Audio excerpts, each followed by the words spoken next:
everyone, and welcome to this week's podcast broadcast. Woohoo! Of This Week in Science. We are here once again on this streaming channel, this one, to talk about science, because science is where it's at. Is where it's at. This is the pre-show, and it's the time of the show where I tell you that if there are technical difficulties, long rants of any particular kind, or lots of cursing that needs to be edited from the podcast, that this part of the show and those parts of the show will be edited out for the podcast version and your listening pleasure. So be here while it's live. Be here on this streaming and I guess, I don't know, it's a recorded thing if you're watching it in the future. And just whatever, the podcast, it's edited. And so subscribe to the podcast if you want the edited version. You can find the podcast, all good places that good podcasts are found. Oh, and even where the bad ones are. We're mixed in with those ones too. No, we're not. Yeah. No. There's some bad ones. No, there's no Pretty sure. bad ones. No. All right. Well, let's do this show, shall we? Faux show? Yeah. Let's have a science show, everybody. Make sure you hit the likes and the subscribes and the hearts and whatever it is. Make a comment so that we can get in the algorithms and make it work. Making the science rain. Oh, yeah. Okay. Starting the show.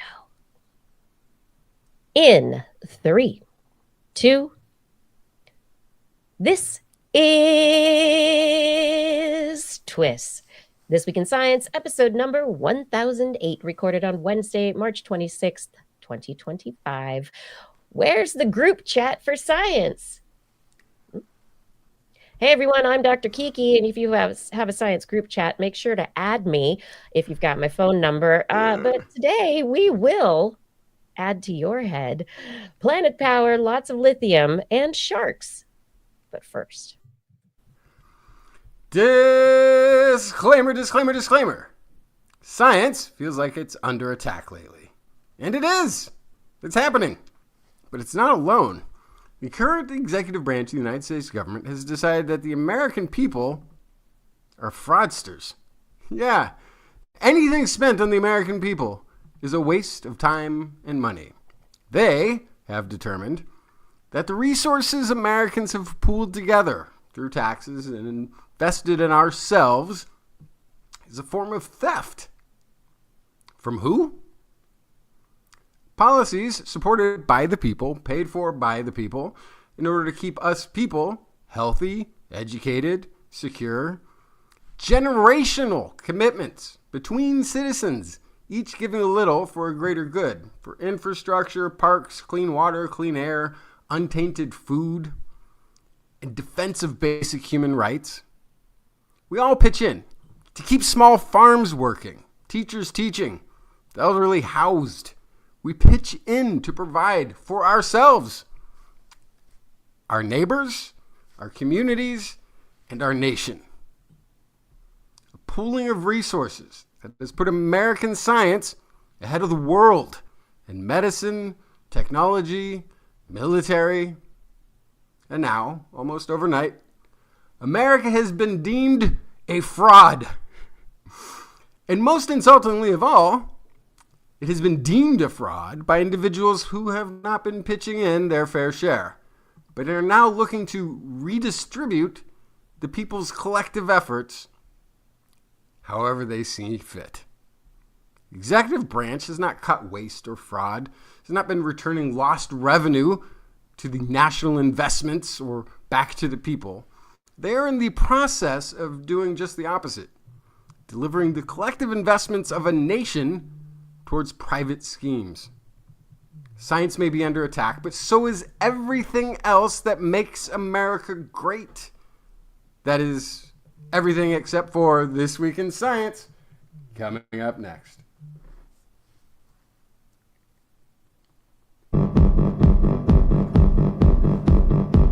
I've got got the kind of mind that can't get enough. I wanna learn everything, I wanna fill it all up with new discoveries that happen every day of the week. There's only one place to go to find the knowledge I seek. I wanna know what's happening, what's happening, what's happening this week in science. What's happening, what's happening, what's happening this week in science. Good science to you, Kiki. And a good science to you too, Justin, and everyone out there. Blair is out sick again tonight. We do hope that she will be well very soon. May the coughing no longer commence. Weakling. No, there's some serious Get an immune viruses out system. there. Fight back. Oh, Come on. I mean, she has an immune system. This is part of it. Anyway, this is This Week in Science. We're here to talk about all the science that we liked to talk about this last week, and we want to talk about it with you. So we're going to talk about it with each other and with you. So I do hope that you enjoy the show ahead. Oh, this week's show. What did I bring? I brought stories about pig livers, planet power, cells full of glucose, memories, and shark sounds. What'd you bring? Hello? Can you edit a muted mic from her show? Budge! Wait, no, I'm not muted. No, I am. Oh, That's why you couldn't hear me. okay.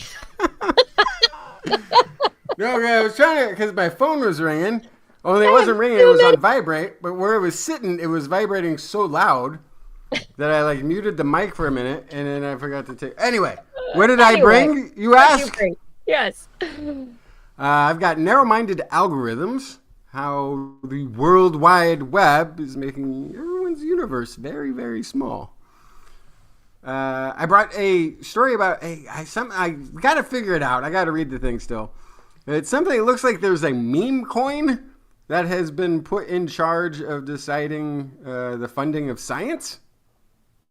So we'll figure out what that's all about. Living a meme coin? Yeah. Okay. We need to know more. About some kind of failed meme coin, I think, got put in charge of things. I'm not really sure. Oh, no. We'll figure it out. What else do I got? Oh, environmental impact of lithium mining may be underestimated. Something that needs to get looked at.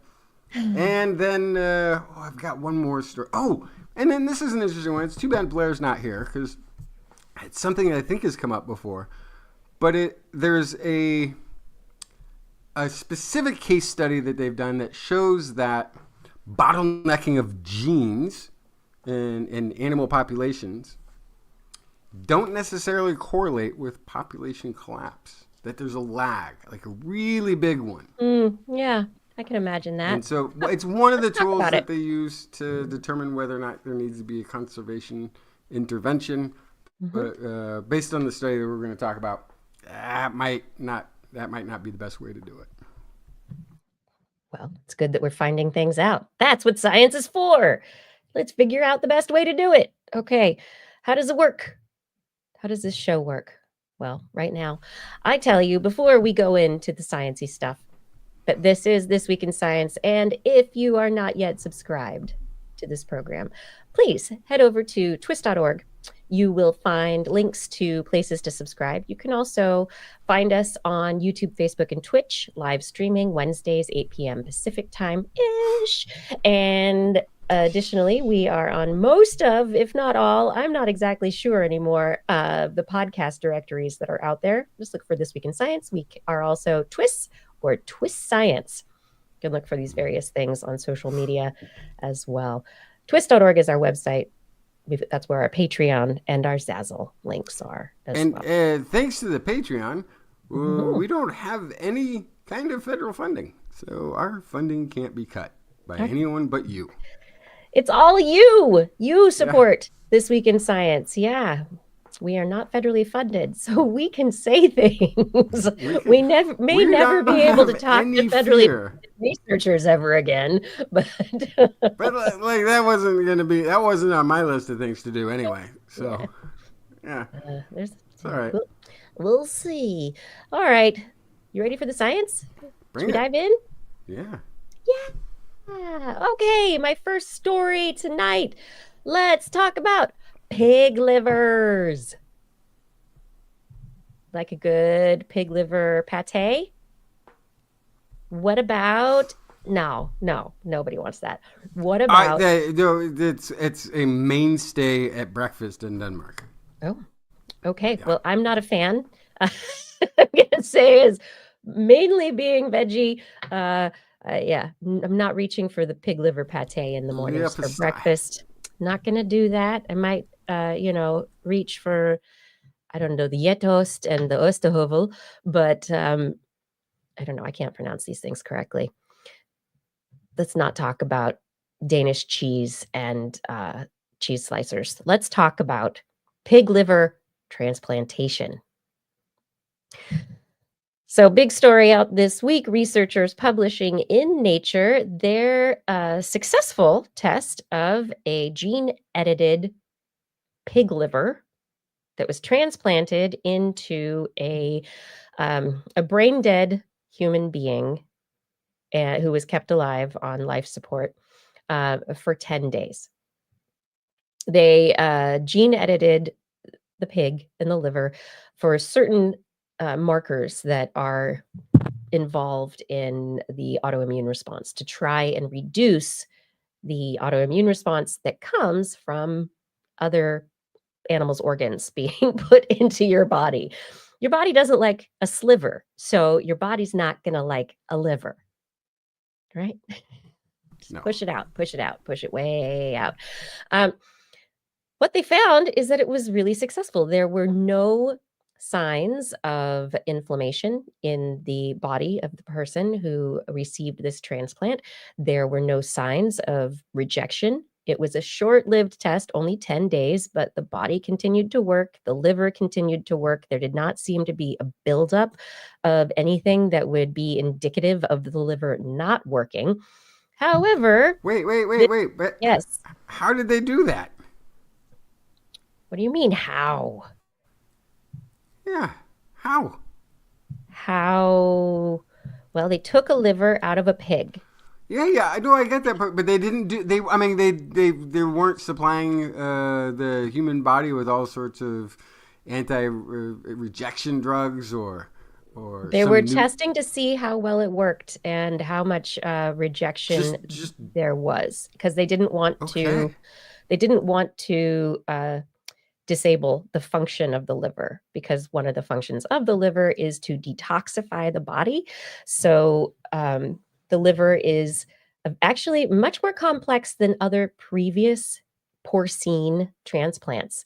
And so there was a successful porcine kidney transplant that we reported on a while back. A woman who was elderly back in November had a kidney transplant and was working very, very well.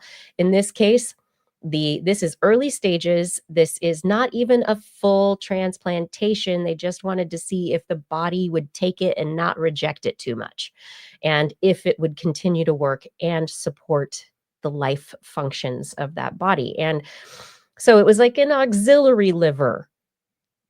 They basically added a liver, a pig liver, to this person's body to see if it would work. And it did. They're very, very optimistic about the results. They say that the antibodies were working very well. They were able to surveil the situation, and everything was great. It just tells you how highly the body prioritizes the liver. You put a pig heart in there and be like, oh, it's the wrong flavor of heart. Get it out of here. Reject. But the liver, it's like, yeah, but it's a liver. I mean, who doesn't need one of those? Yeah, and hearts they've done already. Pig hearts have been transplanted. And they've also done an external pig liver to a brain dead person with liver failure. So it was outside the body, and then they pumped blood and they through the liver and then returned the blood supply back to the body. So kind of like an external filter. Because the body even rejects stem cells that aren't from the right. Like, that's pretty impressive that we can just take on a pig liver. Yeah. Let's see. So what they genetically modified, there were 6 genes that were edited in this pig liver. Aha. Okay. That's what I said. It was gene edited. Yeah. So it's not just a pig liver. This is it's modified. I missed the gene edited thing. Oh, okay. I thought I said that a couple of times, but yeah. You probably did, but I was probably unfocused. So they donated the 6 gene edited pig liver to the brain dead recipient. This is from the abstract of the study. Graft function, hemodynamics, and immune and inflammatory responses were monitored over the 10 days.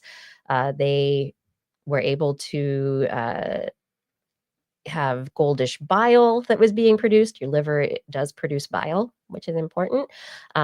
They found that increased, came up to normal levels, and they also looked at alanine aminotransferase, that was about normal, aspartate aminotransferase.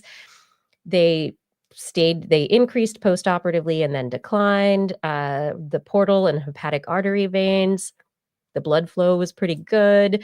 They did have platelet numbers decrease after surgery, but they returned to normal levels. So within 10 days, there was no sign of rejection, and so here they do say they did use anti-thymocyte globulin administration. So T cell activity was inhibited. And then they also reduced B cell activation 3 days after surgery by rituximab. So they did oops, I always hit this now. They did reduce the immune system's reactivity. Okay. Well, that makes more sense. Yeah. Your microphone just switched. Oh, I think the whole thing just popped in and out for a second. But all right. Let me go see here. Tap your mic. Yeah, it did. It switched to your ears. I don't hear you. There you are. Now you're back.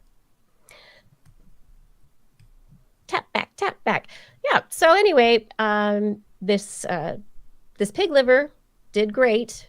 There are issues with, pig organs being transferred to primates generally, but this is optimistic, and hopefully soon we will hear about the results of an additional transplantation that they've done inside as an actual transplant, not an auxiliary liver.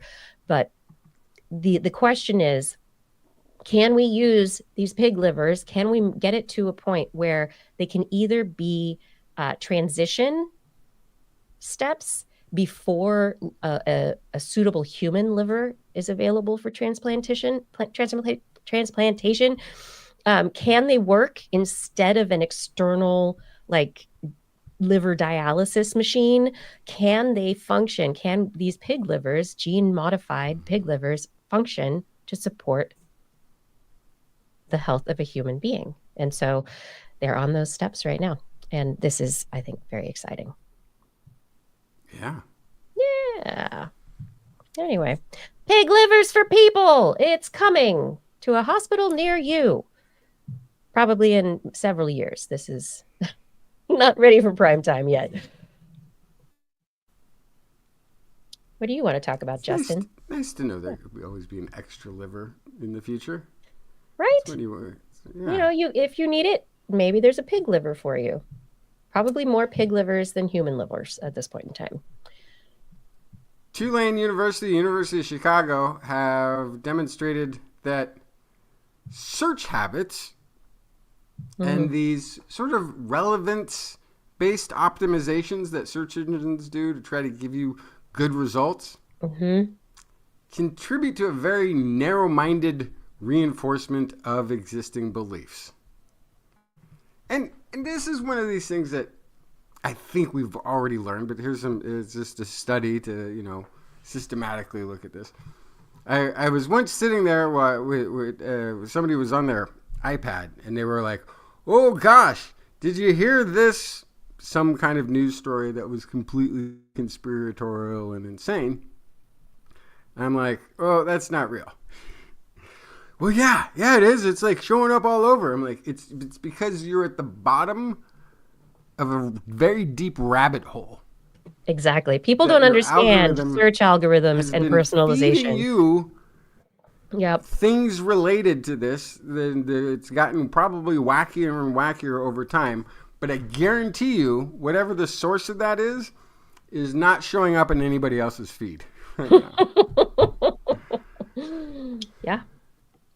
But basically, that's what this story is about.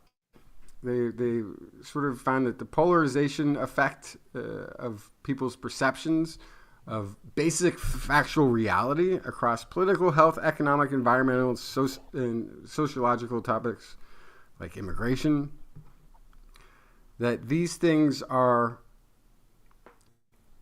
impacted greatly by what a person's previous searches have been. So what they did was kind of interesting then. So they had actually 21 independent studies that they conducted.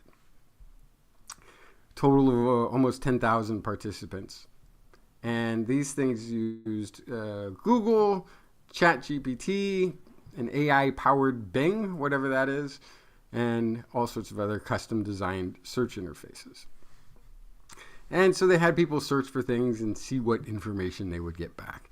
Participants generated queries on topics of health and finances, politics, and sure enough, when the experiments were controlled based on their previous search habits, those algorithms fed them stuff that kind of matched what they already might have thought. So it was. So the biases, the preformed biases kind of stayed in there. Yeah. Yeah. I like these things. And so you train the algorithm to a certain extent. Exactly. To know, yeah. So then what the researchers did is they introduced a modified algorithm that would give them a broader spectrum of whatever that topic was, of either good sourced stuff or just, other opposing views. And what was interesting is that that broader search was not considered a bad output by any of the users.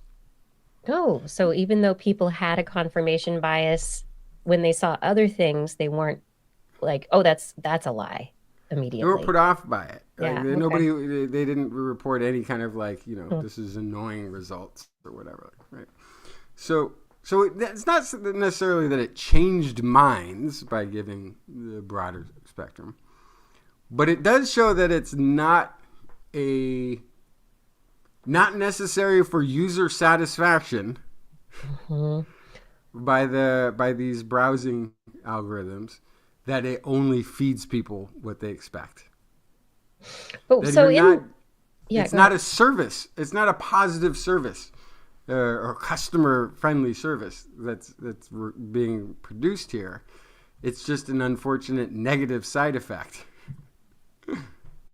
Do you know if they measured with that broader search, which search results were the ones that were chosen? Like, did people just look at the top 10 list of the search results and go, "Oh yeah, this all looks great," or did they still tend to focus more narrowly on the things that spoke to them? I think they still tended to be a little bit more narrowly focused, but they didn't rate it as less useful or less relevant when they got the broader picture. So maybe they did click through on a couple of things that they might not have seen before. That wasn't really, I don't think, what that they were monitoring that portion of it so much.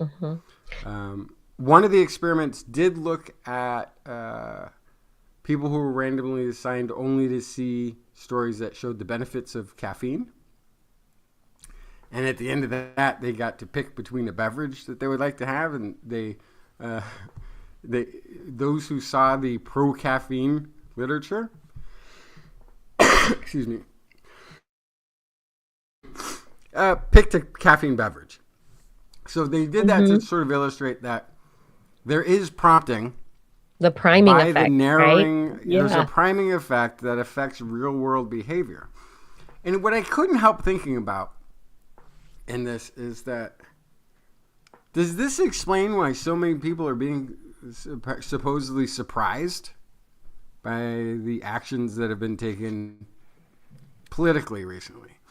There's a lot of people who were surprised that X, Y, and Z were part of this agenda when it was stated, but so were so many other things. So I'm going to say the bubbles that people end up in, or these rabbit holes, like you said, where you've trained your algorithms. TikTok, for instance, and a lot of people still get their news from TikTok.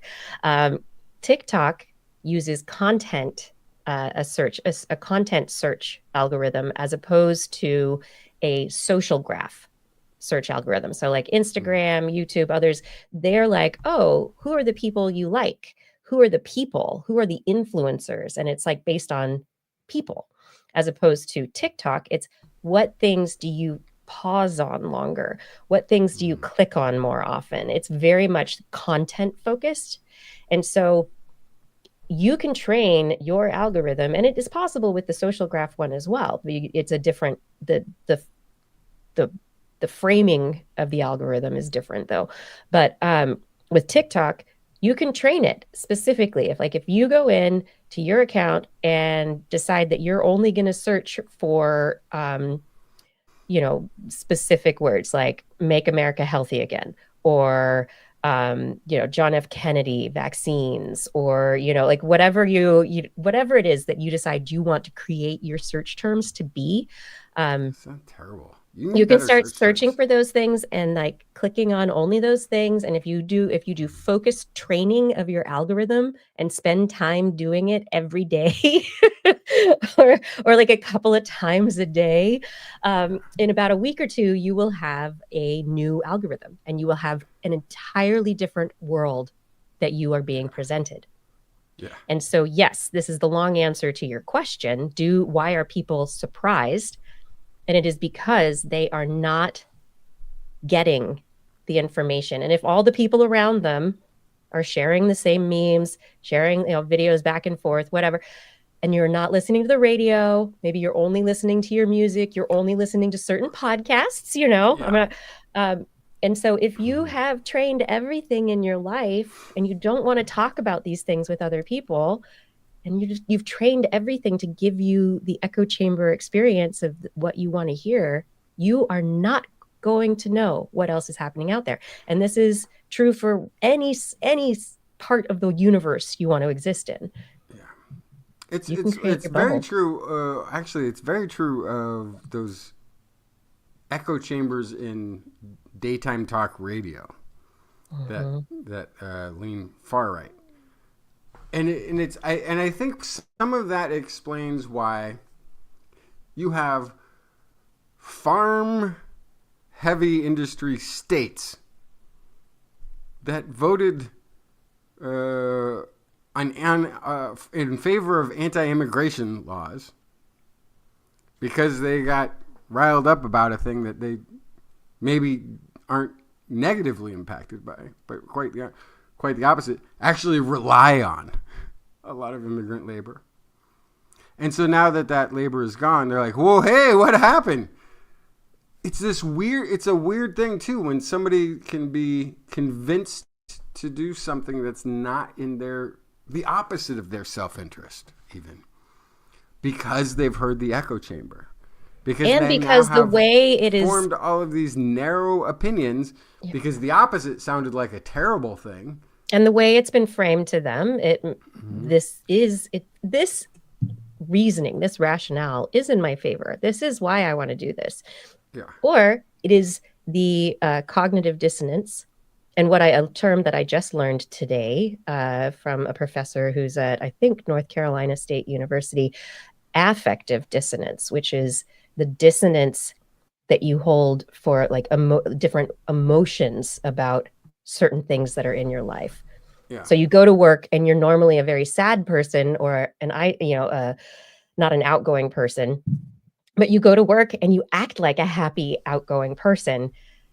And you have to hold all that inside of you, that difference between how you're acting and how you really feel inside. That's affective dissonance. The same thing can happen with, I'm not happy with my job. I don't like paying. What am I doing here? This is bad. You can feel bad, but then somebody else makes you feel good about being part of a club or a team or this group of people who are going to save America. Psychology is awesome. Well, no, it seems like a lot of rural America has been brainwashed with this argument against the federal government, upon which, like, especially farming industry completely relies. You know, like if there's a farmer in America who's against food stamps or USAID or any of these programs that are fundamentally going to lead regardless to of where the food farming goes, these are farming subsidies. Yeah. There are groups of Americans who have agreed that their tax dollars should be spent on farming subsidies. And then what are we going to do with all that food? Well, we have programs and things where we can, make life better for people. But essentially, we want to keep the small farms in existence. People voted against that. They voted against their labor pool. And, like, there's a bunch of, I don't really understand the FAFO anagram. But there's a lot of people finding out that the very things that they were voting for are the opposite of their personal interests. Mm-hmm. Oh, no, the tigers are eating my face. It's leopards, I thought. But yes. Whatever. It's some cat eating faces. I don't like that and you one. know they I'm afraid eat of big faces cats and you're like, this. they're not going to eat my face and whatever. But this is the dissonance. This is the part of, seeing something that makes you feel good, but knowing that things are happening, that things are bad and they're not going to help you. Anyway. I don't think that they know that, though. I don't think that they know that until after the fact.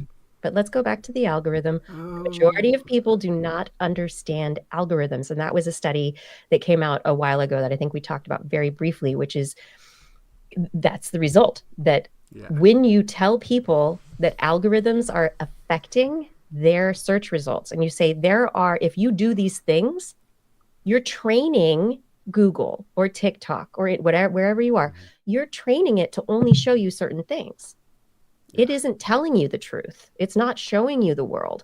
And when you explain that to people, they go, what? And they don't like it. And they start to think more critically of the results they're given. So once again, when people are given a little bit of information in which to, start thinking about stuff and come to a realization on their own, then it can help. So basically, what this came down to, though, what they sort of suggest is a way of improving the World Wide Web is to create algorithms that like you said, that are not locked, that self-adjust. How about platforms for search that do not allow clickbait? That the title for your listing in their search directory has to be factual, has to reflect reality. Well, I don't know about that. Maybe my algorithm has already screened those things out because my searches are pretty darn accurate right now. They usually give me studies. They're like, we're just going to take you right to the study, not the article anymore. We're going to just put you right here. So mine's working fine. But it's in the same way before Bill Clinton signed that disastrous, what was it, the Electronics Communications Act of 1994 or whatever it was. Or 2004. Couldn't have been 94. No, it couldn't have been 2004. 98. Thank you. Telecommunications Act of 1998. Basically what it did is it made it so it repealed the law that made it so that you could only own either like the newspaper or the radio station in town. You couldn't own both and a TV station. You could only have one news source in a particular region that you were in control of, or that a company was in control of. The big part of this, though, is not just diverse opinions to be at play. There was a rule, which is that you had to, in order to be considered like a news outlet, is that you had to offer. That's why we have opinion sections or letters to the editor, or what are called editorials, that these opinions are usually, and like the Washington Post has gotten kind of, people get upset about it. And I'm like, well, it's, you do the news in the voice of your paper for your audience, but then the editorials or the opinion letters are supposed to be contrary. You're supposed to allow a certain amount of space for contrary opinions. And that is actually something that was in law for a while. And it's not anymore.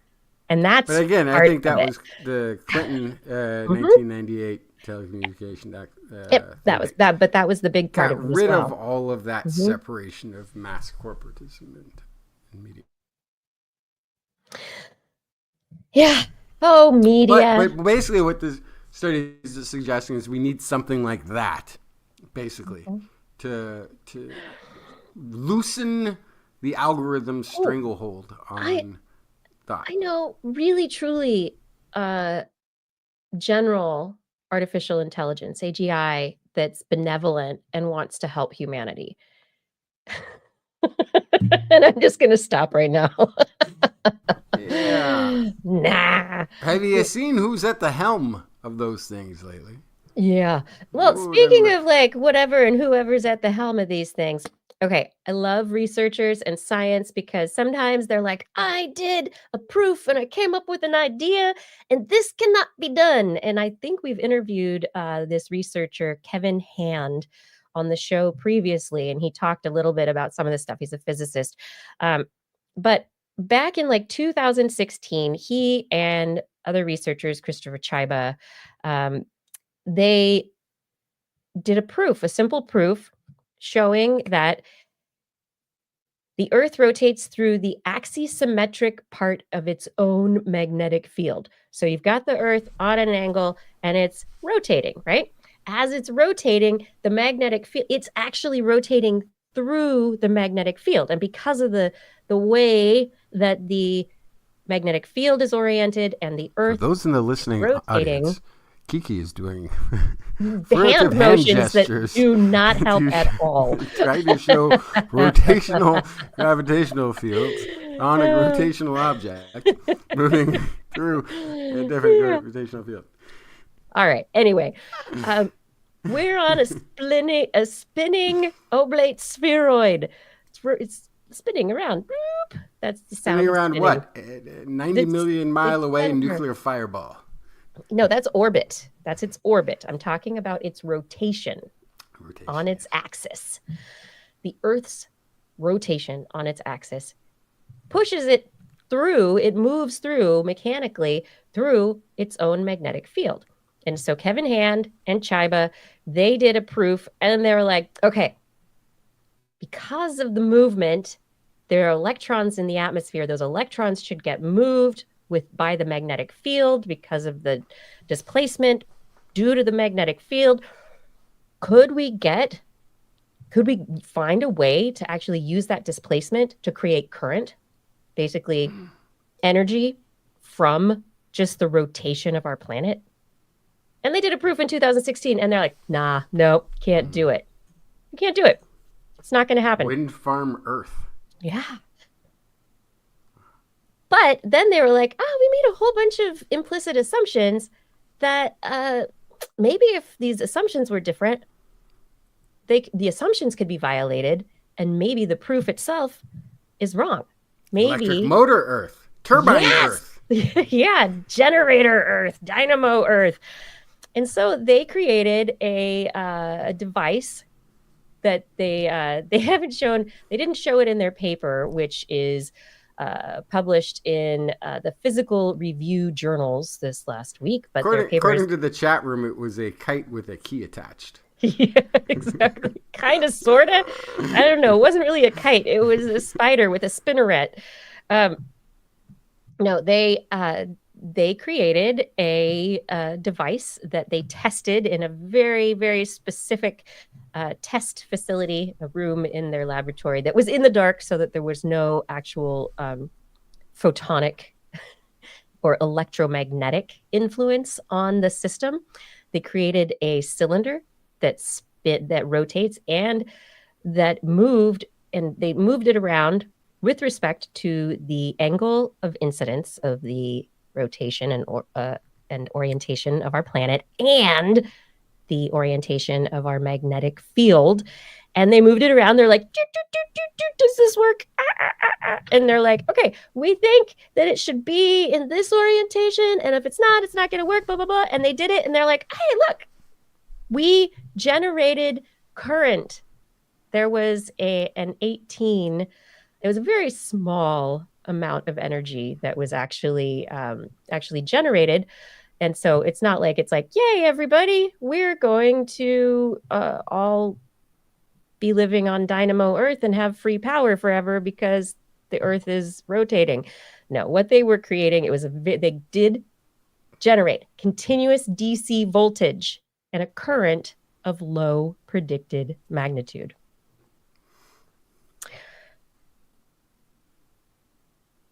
So anyway, the voltage is 18 microvolts. It's really tiny. It's not a lot. So does this mean if I'm standing at one of the poles, just in the right position, I might be able to slowly charge a phone off of? Very, very, very, very, very slowly.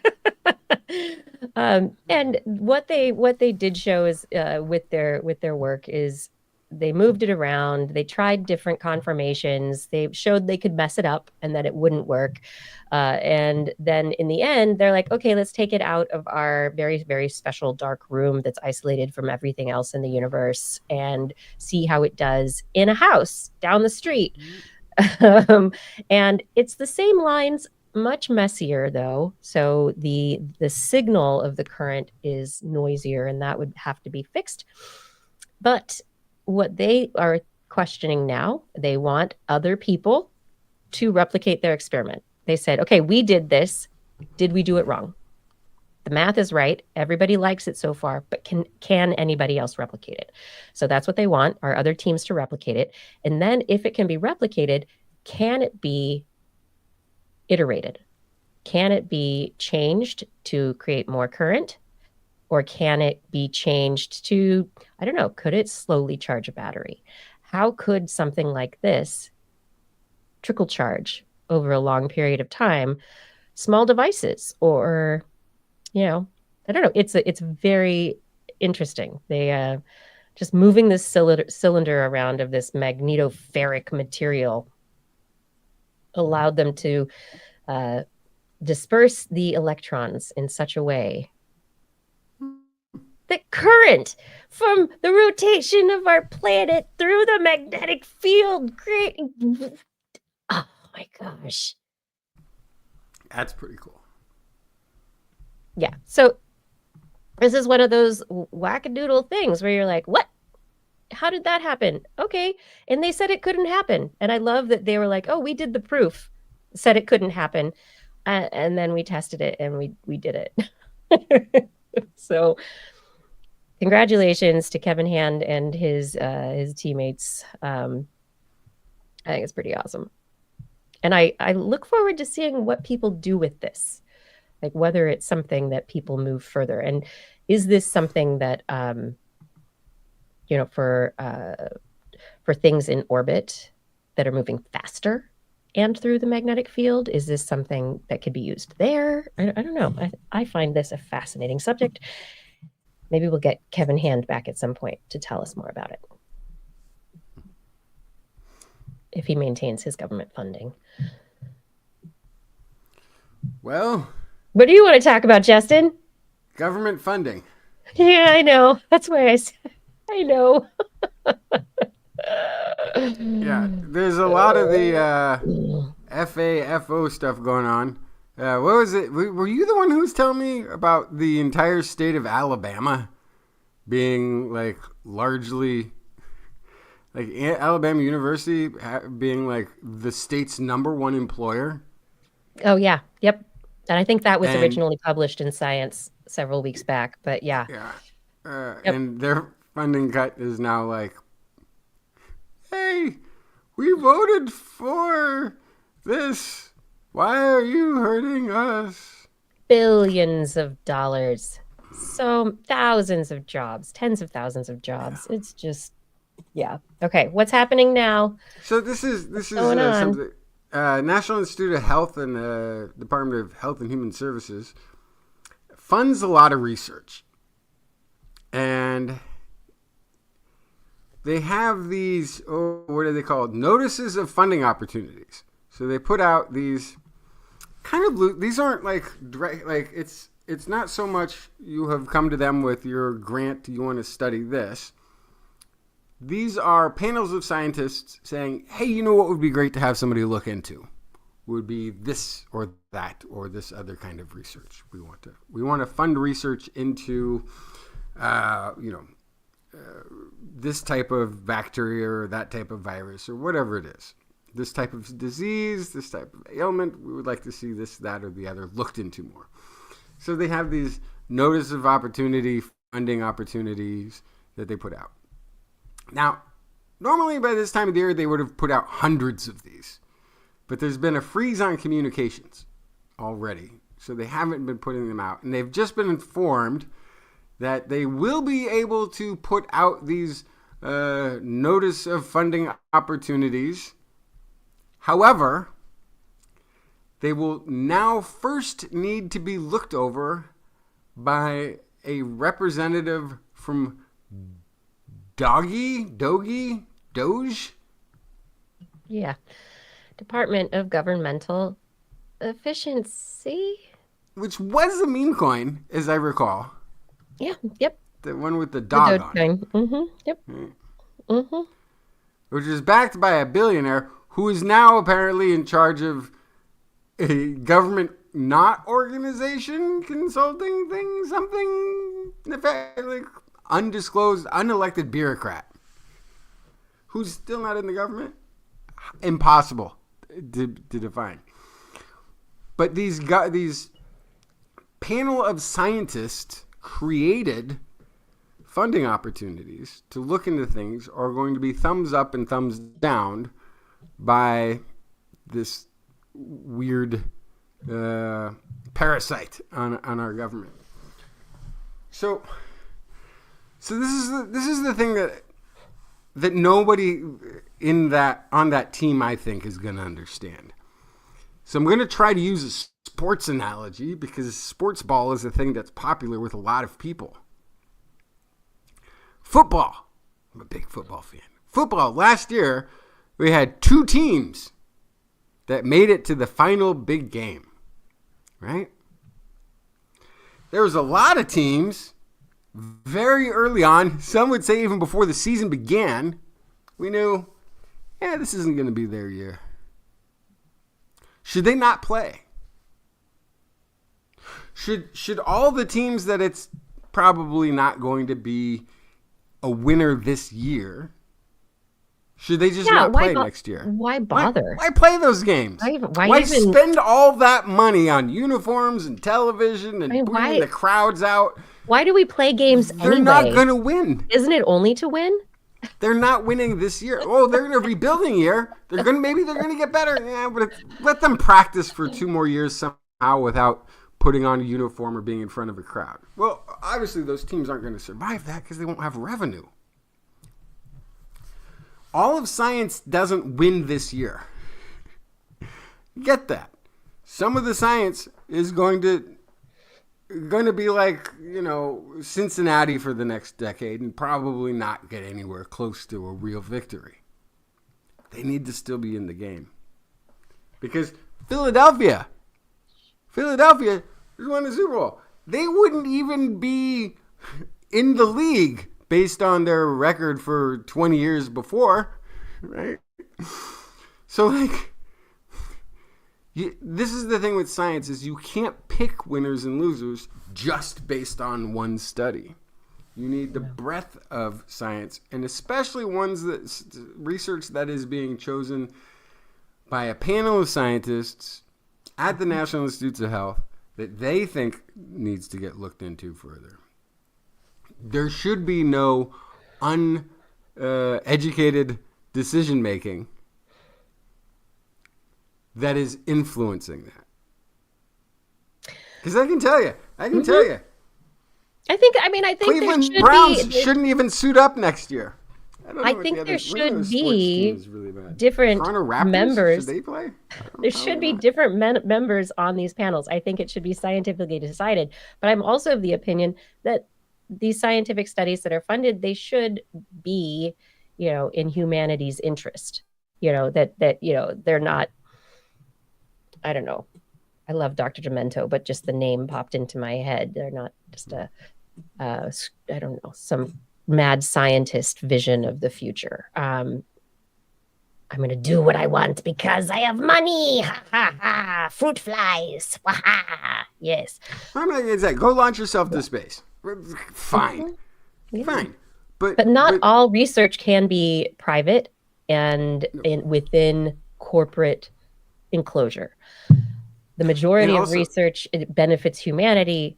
We need to fund it publicly, and we need that data to be publicly available, and the research and the results to be accessible by the scientific community for the betterment of our understanding. And it's worth funding bad science. Listen. It's worth funding all of it. It's worth funding some bad science along the way too. Because here's the thing. It's the same thing with having that farm grow soybeans in a year where soybeans aren't going to be that much in demand. You might pay them not to do it in farming. That happens. But it's a way of keeping the small farms alive so they're there when you need them. And maybe they switch crops the next year and do something else. Mm-hmm. But you keep them running because they're a crucial part of our society. Same thing with the researchers. Hey, you know what? Maybe we don't need everybody who's doing research on bird flu 20 years ago. But boy, we're glad that they're doing it. And we're glad they're doing it, and they haven't stopped. Right. So there's always going to be a need to keep those researchers practicing, improving, adding to the conversation. The diversity big hits of information that we didn't know. Yeah. That we didn't expect to come from. Because it's the big discoveries typically don't come. The woman who basically created the mRNA vaccine that helped save millions of people from dying from COVID couldn't get tenure at her university. Madeline Carrico, something like that. Yeah, couldn't get tenure at her university, and still didn't she sleep in her car at one point? Like there's stories of her being very financially that I don't know. Like she was not she was not living high on the hog and researchers, they get paid all this money to do this work. She was not. And but her work, she kept going. Kept trying to get funding. She persisted. And we need to fund these things. So I'm not surprised. No Dr. Evils, Kevin Reardon. I'm not disappointed in this government because it's meeting my expectations. Really? Oh gosh. Yeah. I mean, it's just like it is exceeding the expectations. I'm not surprised at all. But for those who are, check your algorithms, because that's probably how you didn't see it coming, because all the information was out there. This has been talked about. Some of it has been talked about for decades, what they're going to do. Like, we haven't even gotten to the actual changes to Social Security yet. That's not science. That's not science, though, but we're going to keep going. It's fraud, I know, but... Taking money from the government's fraud. But it's our money. What are you talking about? Yeah, we can talk about that in the after show. My dad had a great comment that he posted on the Book of Faces. That we'll talk about that. Interesting. We'll talk about that after. I'd like to talk about glucose very quickly. Oh, I thought you were I thought we were going to go transition to the break. You got something about glucose. What's this? I guess it doesn't fit at all, but I wanted to give something incredibly sciencey before we go to the break to remind people, about the science that we like to talk about here. The stuff that's being funded, that should be funded, that's helping. This came out of Stanford Medicine. And this is one of those wonderful studies. Peter Kavari, chair of dermatology. He's the Carl J. Herzog Professor in Dermatology in the School of Medicine and a member of the Stanford Cancer Institute, is senior author of this research that was just published online in Cell Stem Cell. Graduate student Vanessa Lopez Pajares, or research scientist, already PhD, is the lead author in this. They ended up finding out that glucose is a big, big part of cellular development and differentiation. So the process by which cells go from being, I'm a stem cell, into I'm a skin cell, or I'm a hair cell, or, whatever it happens to be. They all sound the same. I love the fact that you gave none of them any differentiation when it came to their accent. Fine. Even though the cells themselves were very obviously different cells, they sounded identical. Well, I'm a skin cell. I'm a hair cell. There we go. There we go. That's what you expect from a hair cell. You expect a hair cell to have a little gravel in the voice. Hairy voice. I'm a hair cell. Yeah. There you go. Just waiting for that razor. Shaves up. Anyway, these researchers at Stanford Medicine were not focused on glucose when they started their work. They were looking at cellular triggers or cellular molecular signals that helped to create the differentiation into different cellular types. And when they did it, they were like, oh, we're going to look for all sorts of things here, different signals. And they expected, they saw like 190 different things that they were trying to parse and figure out what was going on. But glucose kept increasing in concentration inside the cells, even though they had hypothesized that glucose should be decreasing because of the energy being used for differentiation, and that the glucose would be getting used up and wouldn't be getting concentrated. But glucose kept going up. And so then they're like, wait, this is weird. Okay, now let's look at it, and we're going to specifically do markers that are fluorescent markers to check for glucose. And they're like, man, the glucose is really what's going on here. And then they checked with glucose analogs, and they were able to see that the glucose analogs got involved there. What they ended up finding, what do you normally think glucose is for in cells, Justin? Oh, it's an energy source of cells. They basically absorb it, devour it, eat it, however you want to say the cell uses that, transforms it into energy. Yeah. So glucose is taken in by cells. It's part of the metabolic process, the Krebs cycle, right? Glucose comes in, it gets turned into carbon molecules. It gets turned into food. It gets turned into the building blocks that the cell uses to create stuff. So you'd think glucose is going down, but they're like, nope, it's lighting up. It's getting light in there. What's going on? Turns out that glucose is grabbing onto some molecules on the outside of the cells.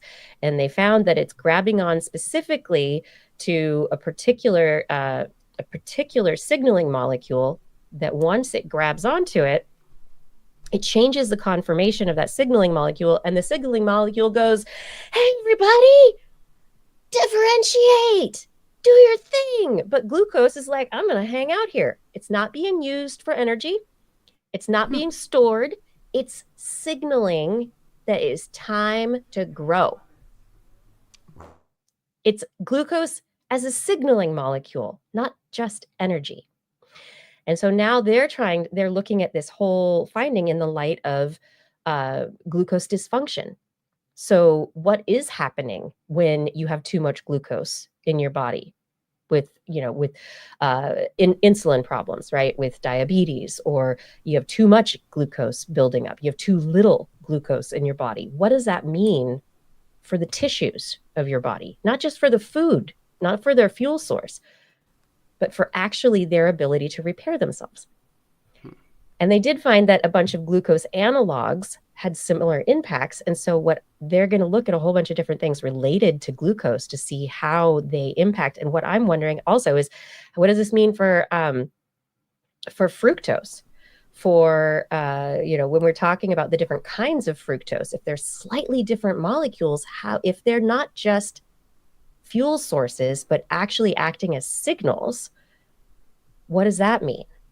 And so this is a whole different question that I hadn't ever thought of before, but I don't know. What is it? The high whatever syrup fructose that they use in soft drinks and everything, that everybody's like, this is so bad for you, but nobody can really figure out why. Why is it so bad for you compared to regular fructose? Anyway, I think it's quite interesting. Yep. Glucose. It's more than just fuel for your cells. Yeah, no, that's a really amazing, thing that you would think with all the study that has been done already to this point, figuring out how the glucose interactions with insulin and the resistance, how it's getting absorbed and not absorbed, and trying to control that system for the diabetes diseases, which is a whole thing. Yeah. And it opens up a whole different idea of, how we coexist with the bacteria in our bodies. Is glucose, if it's acting like this as a signaling molecule with our cells, is it also a signaling molecule with the bacterial species that populate our gut? Or in cancer. Yeah, cancer. They're not just dermatology, it's the Stanford Cancer Research Institute. And so, glucose is a huge trigger for cancer, but we thought just for fuel, right? How else? Differentiation. Yeah. That's growth of a tumor potentially, right? Yep. Yeah. So, I don't know. I find this absolutely fascinating, and I can't wait to hear more about these sugars that we thought were just sugar and energy, and how they actually how they work in a much different frame when they get bound up by a signaling molecule instead. Yep. That's the kind of science. That is the kind of science that I want to talk about it, and I want it to be funded. And, we have to talk about now, okay, is it different in different populations of people? Is it different in men and women? Is it different in different ethnicities? Like, how does it work? We got to figure out these mechanisms. It's best for all of our health, for a healthy society.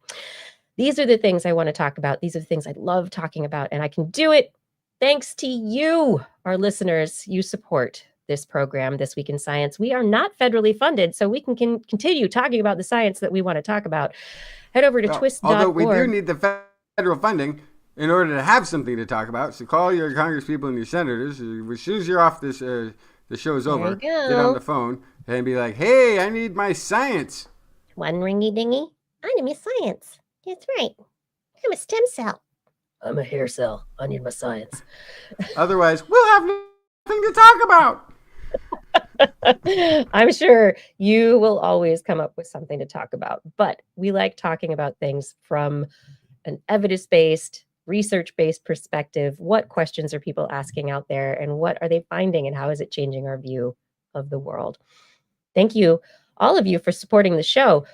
Patreon account is at TWIS.org. You can go to TWIS.org, click on the Patreon link. It'll take you to Patreon, so you're going to bounce to a different place.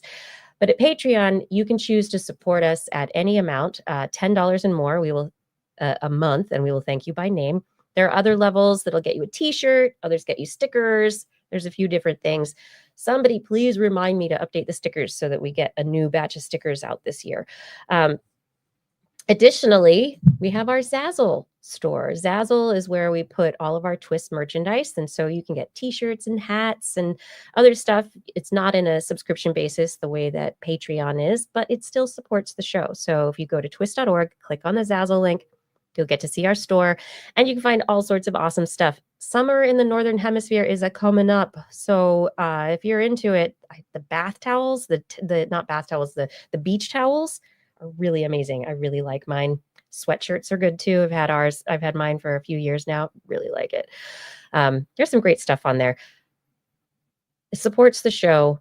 The big thing though is if you can just help get people to subscribe, bring us more listeners, bring us your friends, subscribe them, whether or not they want to be subscribed, surprise them for their birthdays. I don't know. We would love to have your friends here too. Wouldn't you like to have those conversations? Don't keep it to yourself. I know you want to be the most interesting person in the room, but you already are. There you go. You already are. Yeah. You can afford to share a little. Thank you all for all your support. We really cannot do this without you. We're going to come back now. Unfortunately, no Blair's Animal Corner music because there's no Blair, but Justin, what do you have for us? Why does mine sound like Deliverance? Why did I get the Deliverance soundtrack for the Justin corner? Well, you know what? Fine. That's fine.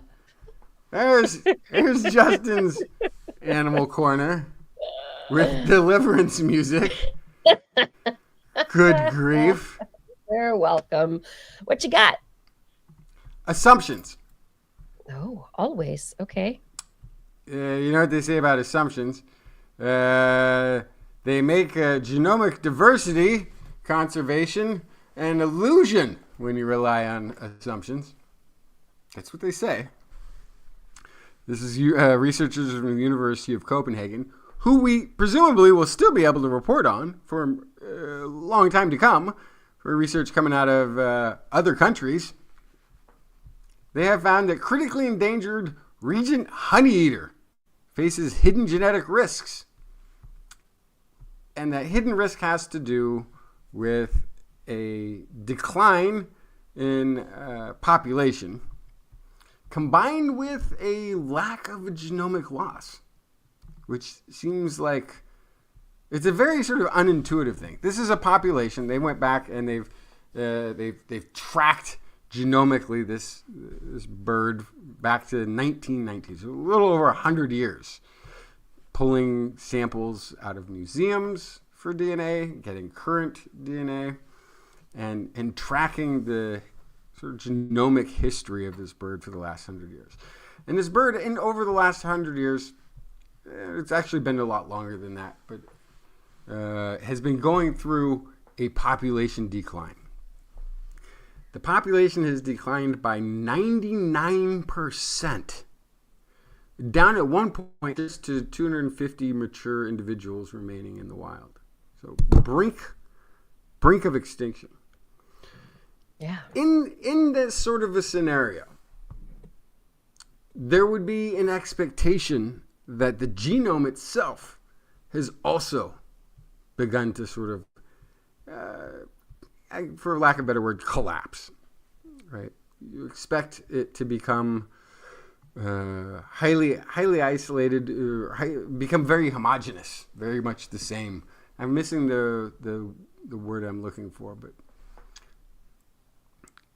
with inbreeding, with a small population, you would expect that genome would start to shrink, become less and less diverse.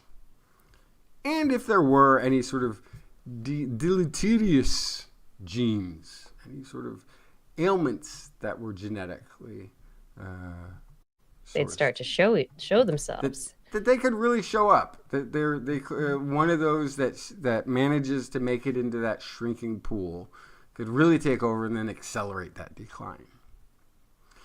So they went and they did the study. They looked at the entire genomes of 44 of these birds going back over 100 years. And actually what they found is that this bird has managed to avoid. It's lost about 9% of its diversity over the last 100 years, despite losing at one point 99% of the population. And what this shows is that you cannot judge the critical nature of a population just based on the genome. And this is something that has been used in conservation efforts, where they kind of got to show, look, this population gene pool is now shrunk to the point where there's inbreeding and this sort of thing. And these are songbirds, I think, from Australia that have a nice big territory. So even though their population shrank, they had been so dispersed over time that there was probably a pretty good diversity within that gene pool. Yeah. But they're saying, yeah, there's still reasonable amounts of admixture. Doesn't look like there's any increased inbreeding, and the gene pool is shrinking. The diversity is dropping, but it's not dropping at the same rate as the population. And so that's all it is. It's just a lesson in not overjudging your need for conservation based on genes alone.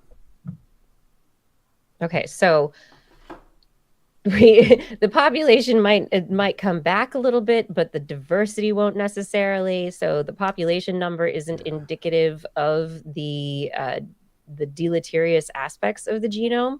That they're not exactly tied to each other in a one-to-one relationship. And again, though, this is birds. If you were talking about turtles that all have the same breeding ground on an island or something like that, then maybe the population decline would match quicker time. But in this species that they're looking at, there's a big lag between the genome shrinkage and the population decline. And it's also, songbirds, the majority of them are within a year or two at maximum, usually are within their breeding maturity, right? So they're juveniles for a very short period of time relative to how long they are adults. They don't have long lifespans, but they're definitely not fruit flies,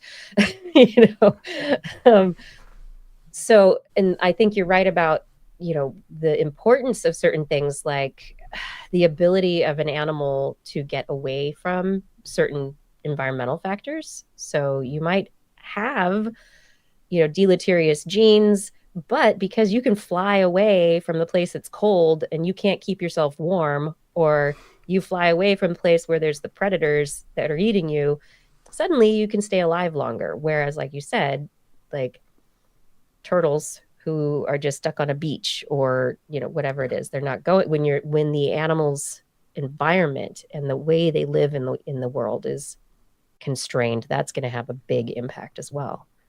Which is actually what happened to these birds, because their population breeding habitats are almost all in Southeast Australia, and those are expected to be nearly gone by the year 2040. So that's why it's people moving into those areas in Australia that have ruined the habitat of these birds, or the breeding habitat. Oh, and by the way, now that you said that, tangentially related study out this week, pretty much the decline in diversity in species around the world is based on human activity. Woo! What? Yeah. New study looking at diversity of species in a big sample of locations around the world found that the decline in species diversity in basically every single spot was because of humans. Oh, fun. Ta-da! We're awesome. We had so much impact on the earth. Look at us. No, it's not awesome. Oh, but we're going to turn that all around with the green economy. Oh, are we? Can we? Yes. Okay. All right. So here's an uplifting story. There's a place called the Lithium Triangle down in Chile and Argentina and Bolivia. There's this sort of area where more than half of the world's lithium resources apparently are underground there. And lithium is a weird thing. It's a metal, but it's super water soluble. So it occurs. It tends to occur in layers of volcanic ash, but it quickly reacts with water, and then like it'll move with rain and flood, and it sort of leaches into the groundwater, moving downhill until it finds like a kind of flat, rocky basin where it can remain as a solution of a briny mix of water and lithium. It's very dense, and it settles beneath the pockets of fresh water, fresh surface water, quite often. So one of the ways that they tend to mine for this is they will dig it up and then let the water evaporate, and then they would harvest. That's back when we used a little bit of lithium. A little, yeah. Now do we use more lithium now, Justin? Yeah, there's a little bit of high consumption of lithium. I recently bought a bunch of lithium. Yeah. I recently bought quite a bit of lithium, along with some iron and some phosphate. But did you get an electric car? No. No. Okay. But I don't have a car that runs on electricity, but I have a car that makes electricity. Oh, good. Okay. So. So anyway, they're basically have created new methods of mining. Basically, it's like fracking. It's like fracking lithium. Ways to get high amounts in shorter periods of time.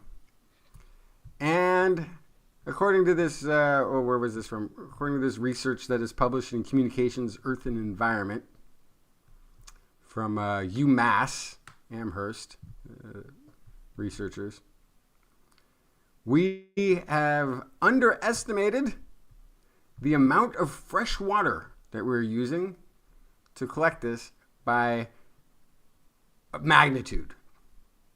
Basically, it's using 10 times more water than the estimates, because the estimates are all based on the old mining methods.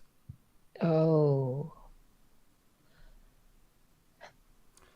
Not only that, because the lithium tends to be found under freshwater deposits that are naturally there, they tend to be below very fragile ecosystems. So we are destroying ecosystems in very remote parts of South America that haven't been destroyed by humans yet, because very few people are living there. But now, because of the green economy, where we're going to solve the world's problems by not destroying the earth, we're destroying the earth. Yeah. I thought this was supposed to be uplifting, Justin. Meanwhile, deep sea nodules. Oops, sorry. Yes. Deep sea nodules. We'll be getting a lot of these precious metals. Also can be found on the bottom of the sea. Well, I don't know about lithium. They've got different kinds of metals down there at the bottom of the ocean, and these nodules. I'm not even sure what a nodule is.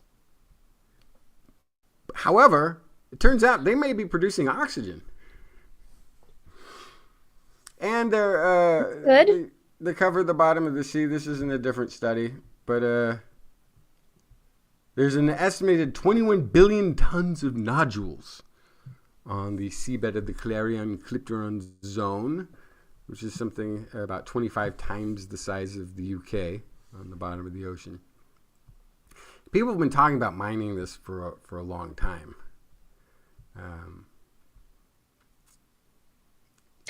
Okay, so this is the other issue, right? Is we've got the nodules. It's creating oxygen. People are talking about mining it. Deep sea mining is going to be a problem if it is not regulated. And right now, we're going to get cobalt, magnesium, nickel. We need those for an electric car. And some of them are biologically, or the chemical processes that are happening in the same places as the deep sea vents with the black hot smokers, where they're these rich, microscopic populations, ecosystems, and that's because there's nitrogen fixing. There's like these trace metals, these heavy metals get pooped out by little bacteria down there who are trying to live in the dark, trying to deal with this stuff coming up in the water. They're using it as fuel. They're using it for their metabolisms. But the nodules, they're great. That's awesome. It's kind of like the iron the bog iron. It's bacterial, it's stuff. It's very slowly produced. But because we haven't touched it for 3.5 billion years, 4 billion years. and the good news is it may, after we mine it, it may only take several decades to recover. In the meantime, yeah, several decades, because nothing can happen fast. Those ecosystems may never recover either. And we don't have it studied properly, so we don't know how they're connected to the other rest of the ecosystem that is the ocean, life form, energy, oxygen producing. I'm sure it's essential to life on the planet. That is most of the. It'll be fine though. You know how I know it's going to be fine? Because by the time the consequences come, I'll be long gone. This will be all the future generations' problems, and that's why I don't care. And you're but I've got you have kids. So do you. Yes, we have kids. The future is important. Yes, right? There's no escape from consequence. I believe the children are the future. That's right. How do you escape the consequences of being human on planet Earth? You cannot escape the consequences of your actions. You can only ignore the fact that there are any until it's too late. There we go. That's the path. That's how we'll handle it. That's how we'll do it. Everything is fine. Well, so anyway, I have these news. are these are the trade-offs that you're going to have to make to get off the fossil fuel economy. There's energy consumption is the thing that humans need to do. It's what keeps humans rolling, and we're going to need more of it because there's more of us, and it's going to have to continue like that for a very long time. Sidebar, if you are going around and setting fire to certain electric vehicles right now, just think about the toxic smoke. You can tell that I'm not. I'm saying you, as in the general public who may be listening. I don't know who's listening or watching. But, as a statement politically, yes, we get it. Is that what you're saying? Yes, there's the damaging of property, these vehicles that are a statement because they're connected to certain individuals who are running your dodgy department in the government. The connection is there. People see it, but those cars were bought by people who wanted to do there was fanboyish stuff going on there. Certainly there was psychological stuff, but those people also wanted to do something that was new tech, that it also could be good, that they're buying electric vehicles to be good for the planet, that they're buying into something that is a transition to something better. And so, slap a silly sticker on a car if you want to deface it. Don't blow it up, please. It's not helping. It's not helping the planet if that's your, gosh darn it, I need to fix this. If that is your rationale, that you're making a statement for the planet and this person's bad for the planet, if you're just mad at a person, whatever. But if you're trying to make an environmental statement or something related to that, you're going down the wrong path. But anyway, can I just I need to throw talk something about out the there? brain. I have to throw something out there really because you need said to this. finish the show. Because you said this.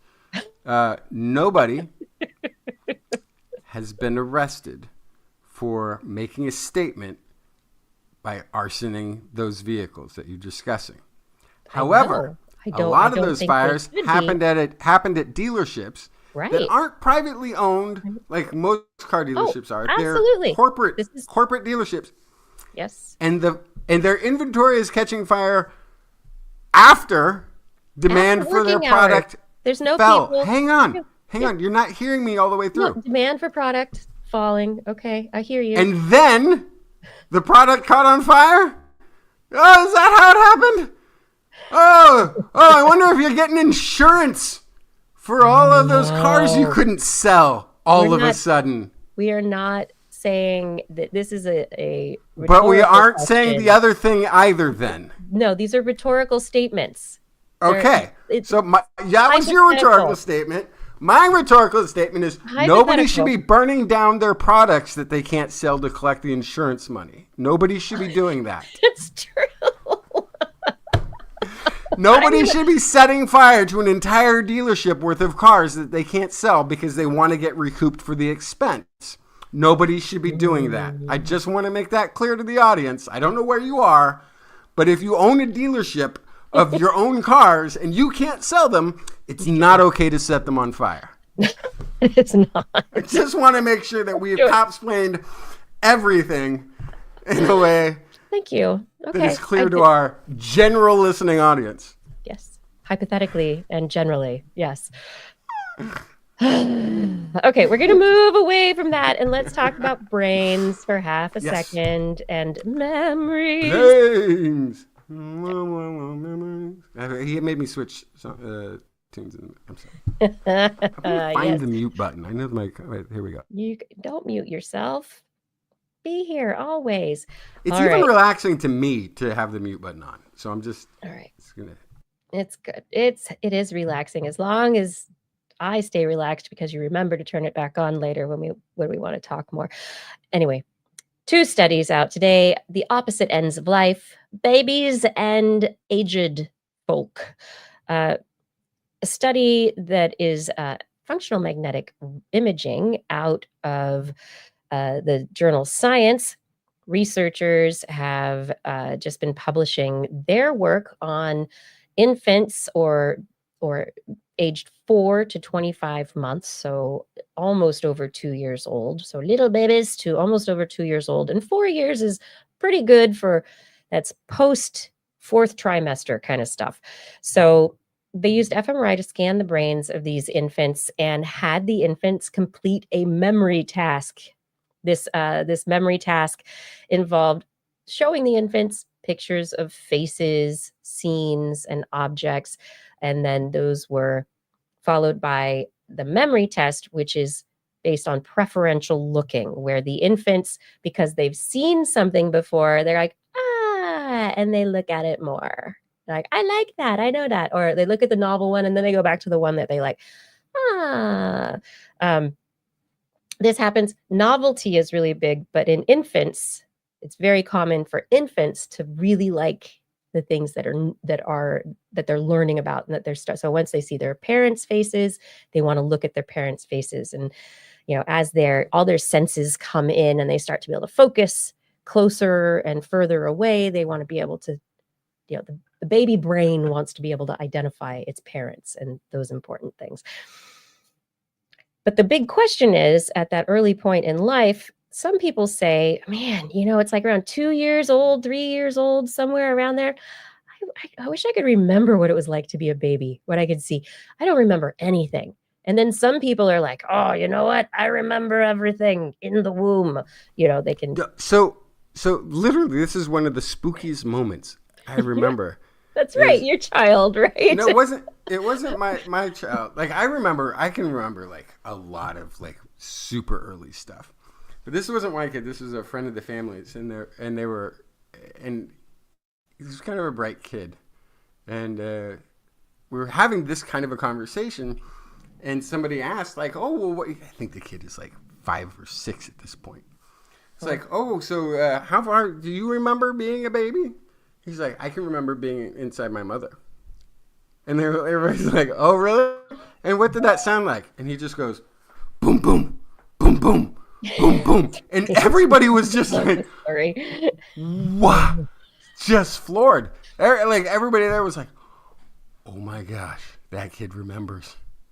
And that kid now will remember it for sure, because the kid recalled that during a period of time that is when the brain is actively supposed to be able to make long-term memories of things, right? So this kid, that memory may be something that is tied in, very, very cemented in to their memories now.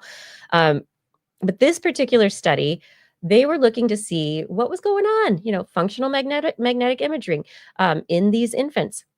What was happening in the brains of these infants as they looked at the new stimuli and then looked at stimuli that they'd been exposed to previously versus not. And so with all this, they found that the infant's hippocampus can start encoding individual memories at around 12 months. So that's why most kids, even though the ability to form memories starts early, the temporary nature of them is this amnesia, what they call infantile amnesia, is actually more due to retrieval failures. So there might be stuff in there from as early, and if your hippocampus was a precocious hippocampus and got its start early, maybe you can remember things from a younger period than other people. But the problem is it's in there, but your brain is not set up to actually retrieve that stuff because it's more procedural. It's procedural memory, not factual memory that is, or, the retrieval memory of being able to tell a story or explain something, understanding like the feelings, the senses, stuff that was happening. Those kinds of memories are not, they're in there, but your brain wasn't set up for that retrieval yet. And so that's basically what it showed. Early in, the hippocampus can store it, but the brain is not set up to retrieve it. Those pathways are not. Again, I guess, and that if it hasn't been retrieved in 2-3 years, it's harder to retrieve. Then it may not. It may never be there, or the connections to it might have been isolated, or can you rewrite? Can you overwrite? I don't even know. You absolutely can overwrite. Okay. Yeah, but it's very interesting, and apparently this also aligns with rodent studies. So little babies, the brains are working like rodent brains in the way that this seems to work. So the inaccessible nature of the memories is the interesting thing. So what I'd love to see is whether they could. They can't experiment on babies to this extent, but how do you create a situation where retrieval becomes possible? I think that's an interesting question. Somebody keeps sitting on their keys. One of the neighbors. Yeah, one of your neighbors. Honk, honk. It's good. It's all good out there. On the other end of the aging spectrum, we have the aging brain, and the deteriorating brain becomes more and more dysfunctional as it ages. And there's a question of, how could we potentially fight off Alzheimer's, dementia? What are the causes of the loss of memory as we age? So when we're young, our brain can make the memories, can't retrieve them. As we're getting older, we've got the memories, we've got the retrieval, the systems are all there, but what's going on? Well, this study out of Washington University Medicine, they've just published a study in Cell, and meningeal lymphatics microglia axis regulates synaptic physiology. And in this study, it's not in people, it is in mice. And what they were able to show is that in the meninges, the lymph system, the lymphatic system, which is like the drainage system, it's the system that gets rid of, all of the waste material from the brain. It's supposed to flow through and clear everything out.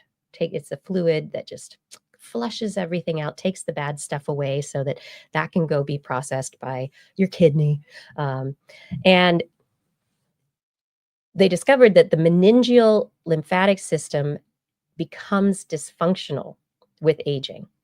And as it becomes more dysfunctional, the microglia that are mediated within this system, the microglia then start to release interleukins or inflammatory molecules that change synaptic connections and change behaviors.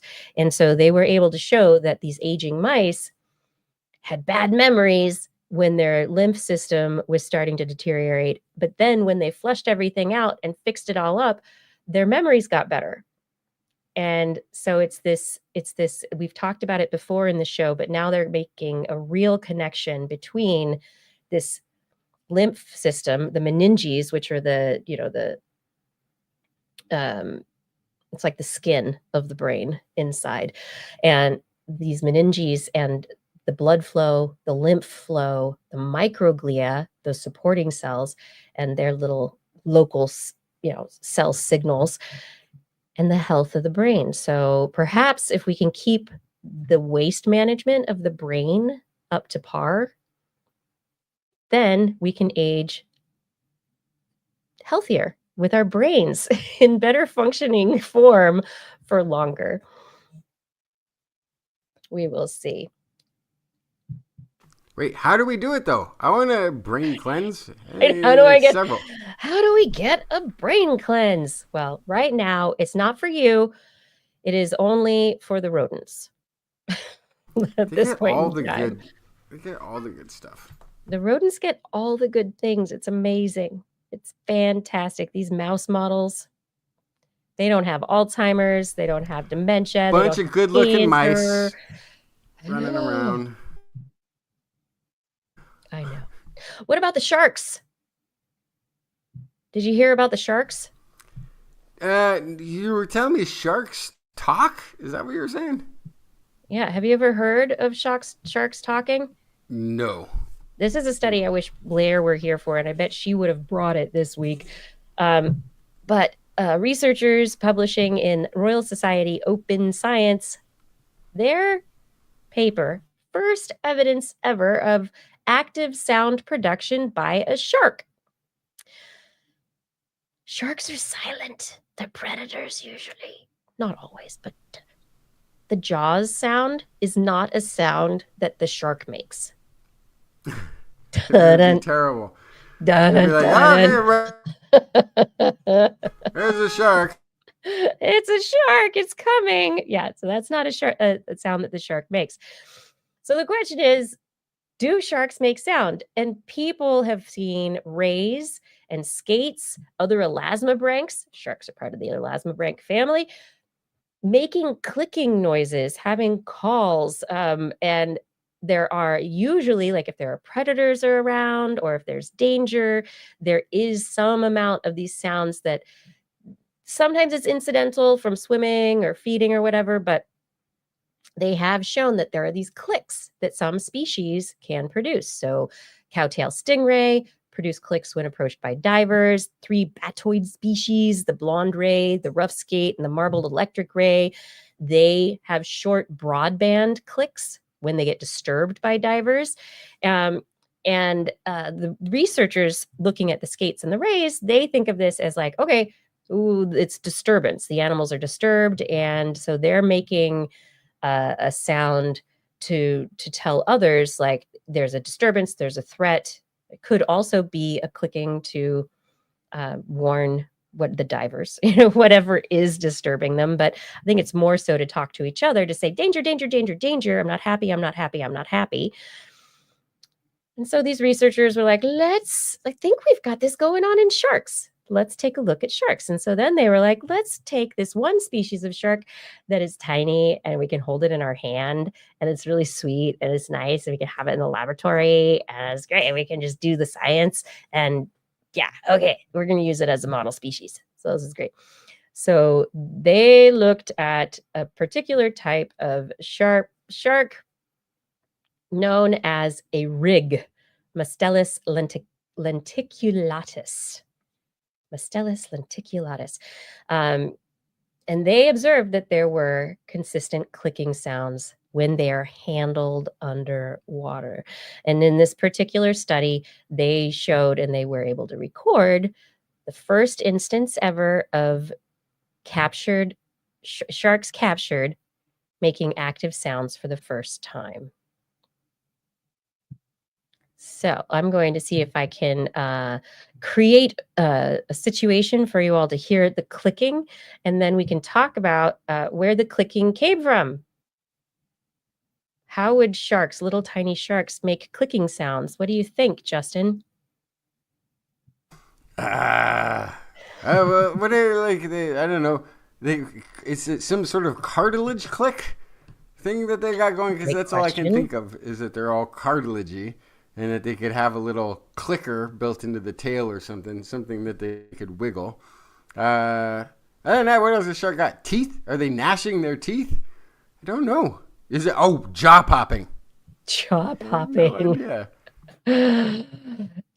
So it's teeth. What they ended up finding in this is that the sharks that they handled, that they were kind of clacking their jaws, and that there is it's a clack. And if you can imagine these little sharks being super upset and being like, I'm gonna bite you. I'm gonna bite you. Yeah. But I feel like that's just what sharks do. Like, does it have any? Are they communicating anything with the sound to each other? I mean, it's just. And that's the question. Is this just because they're upset, or is it because they are? Is it because they actually are trying to send a message? Can you hear that? Tick, tick. I can't hear you now. Oh yeah, I couldn't hear any of the clicking. It has to be way louder. Okay, I'll see what I can do. But it's not a fancy sound. It's just kind of like a, and that was me with my teeth.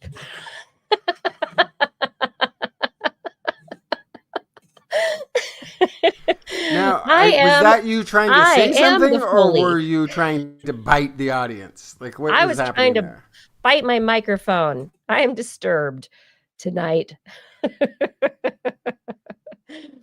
And these little rigs, they can grow up to about 150 centimeters. But they are tiny animals. They're very cute. The babies are adorable. You can hold them in the palm of your hand. They look like fishies. They are fishies. These little sharky fishies. They're fantastic. The researchers say they at first thought it might be a strange artifact. However, with time, as the animals got used to the daily experimental protocol, they then stopped making the clicks altogether, as if they got used to being in captivity in the experimental routine. And this led us to consider that maybe we are observing a sound-making behavior and not a strange artifact. Oh, here, no, that's a sine. I don't need a sine wave. I need a clicky noise. So how the teeth of these animals, I think it's not the same kind of situation as a clicking of teeth that you would think of for us, with me, biting my teeth down. Remember, sharks have rows and rows and rows and rows of teeth. And so they're probably rubbing their teeth across each other in some way, the same way that you could like rub your thumb across a comb or a hairbrush. Remember that shark teeth are very similar to, I don't know, like snake skin. With all they're a form of scale almost, right? Mm-hmm. Yeah. So they're probably rubbing instead of chomping. They don't have a choice but to make that sound. That's the only sound they've got. I mean, I don't think they can avoid it. I rub my teeth together at you. I mean, the idea that sharks aren't completely silent doesn't blow me away. But I thought they were talking. Now I'm not. I don't know. They might be talking to you, saying, don't bother me. I still can't hear anything from that audio you're playing. None of it's coming through. All right, hold on. I keep trying. I don't think the audio is turned on. The video part I can see. I can see the screen, but I don't think the audio is tied into our audio. Well, let me try one last time. It's not very loud because it's a little tiny shark and it's a little clicking noise. Wait, hold on. Stop sharing. Try again. Sound, people. You know, once upon a time, I used to know how to do things like this on the internet. It says also share tab audio. I'd like to share a tab audio. That's great. Let's do that. Here we go. Share. Also share the audio. Come on. There's water. There's click, click. Little click. Click. It's like little...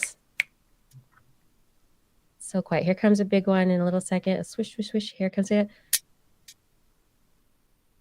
It's too quiet. But I could hear it that time. Did that you? Time it played. Okay, Yes. great. Fantastic. Fantastic. My shark is not as good as... Well, it's about as good as any other of my language. But it sounded like it was saying, put me down. Put me down. I think put that's me what it was saying. down. Yeah. So from now on, you know, when I'm feeling disturbed or, you know, bothered, I'm just going to... And everybody know, put Kiki down. Just put Kiki down. Have we done it? Have we come to the end of our show? I think we may have. I'm out of stories. Me too. I mean, I have more stories, but I'm not going to talk about them. Like a big, long organic molecule found on Mars that's as old as life on our planet. What? Yeah, so it suggests that the building blocks of life have been around on Mars, like the really big, complex ones, been around on Mars for as long as life has been on our planet. So, bingo, bango. That was one. Oh, another one, we might be underestimating the number of people on the planet because we use a grid system to estimate the number of people in rural areas that are not covered by censuses. And so as a result, there are probably more people living in rural parts of the earth than we gave them credit for. Researchers looked at a bunch of areas that were impacted by dams and changes to the local area and look to see how many people were displaced. And they're like, oh, look at all those people. That's more than we thought. So there could be like 1 billion more people on the planet, maybe, than we thought. But they're all living in flood zones? They're all no, small farms. we can't get rid of the small farms. Yeah. So there's lots of great science out there, everybody. And there is also a lot of stuff happening that is really impacting the future of science in the United States. I really, really am going to continue to put forward that for all of us who appreciate science,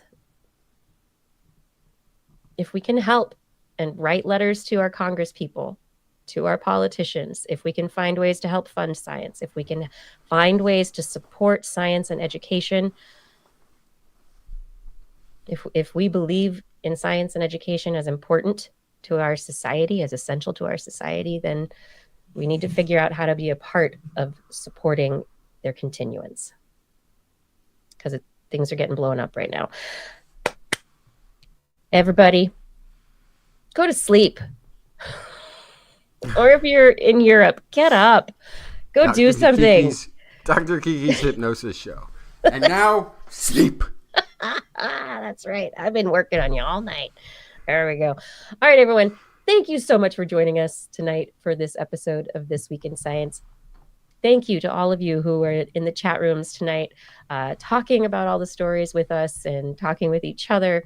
Thank you, Aaron Lord Gord, Paul Disney, others who help keep the chat rooms really great places to hang out. Thanks for being there and making sure that we can all keep talking to each other openly. Additionally, thank you, Fada, for your help with show notes and social media. These are essential to how the show goes forward. Identity 4, thank you for recording the show. Rachel, thank you for editing the show. And of course, thank you to our Patreon sponsors.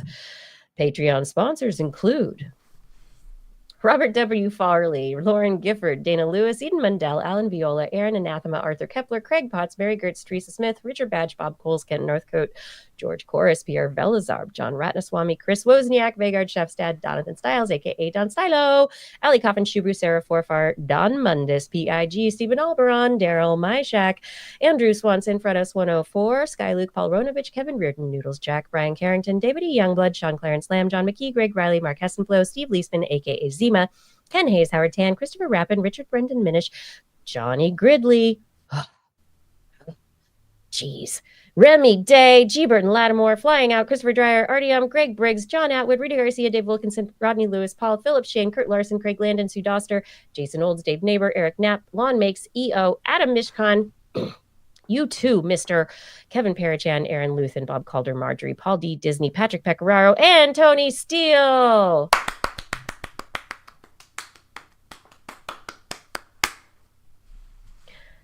I'm calling out a couple of people because I know they are having a wonderful time right now.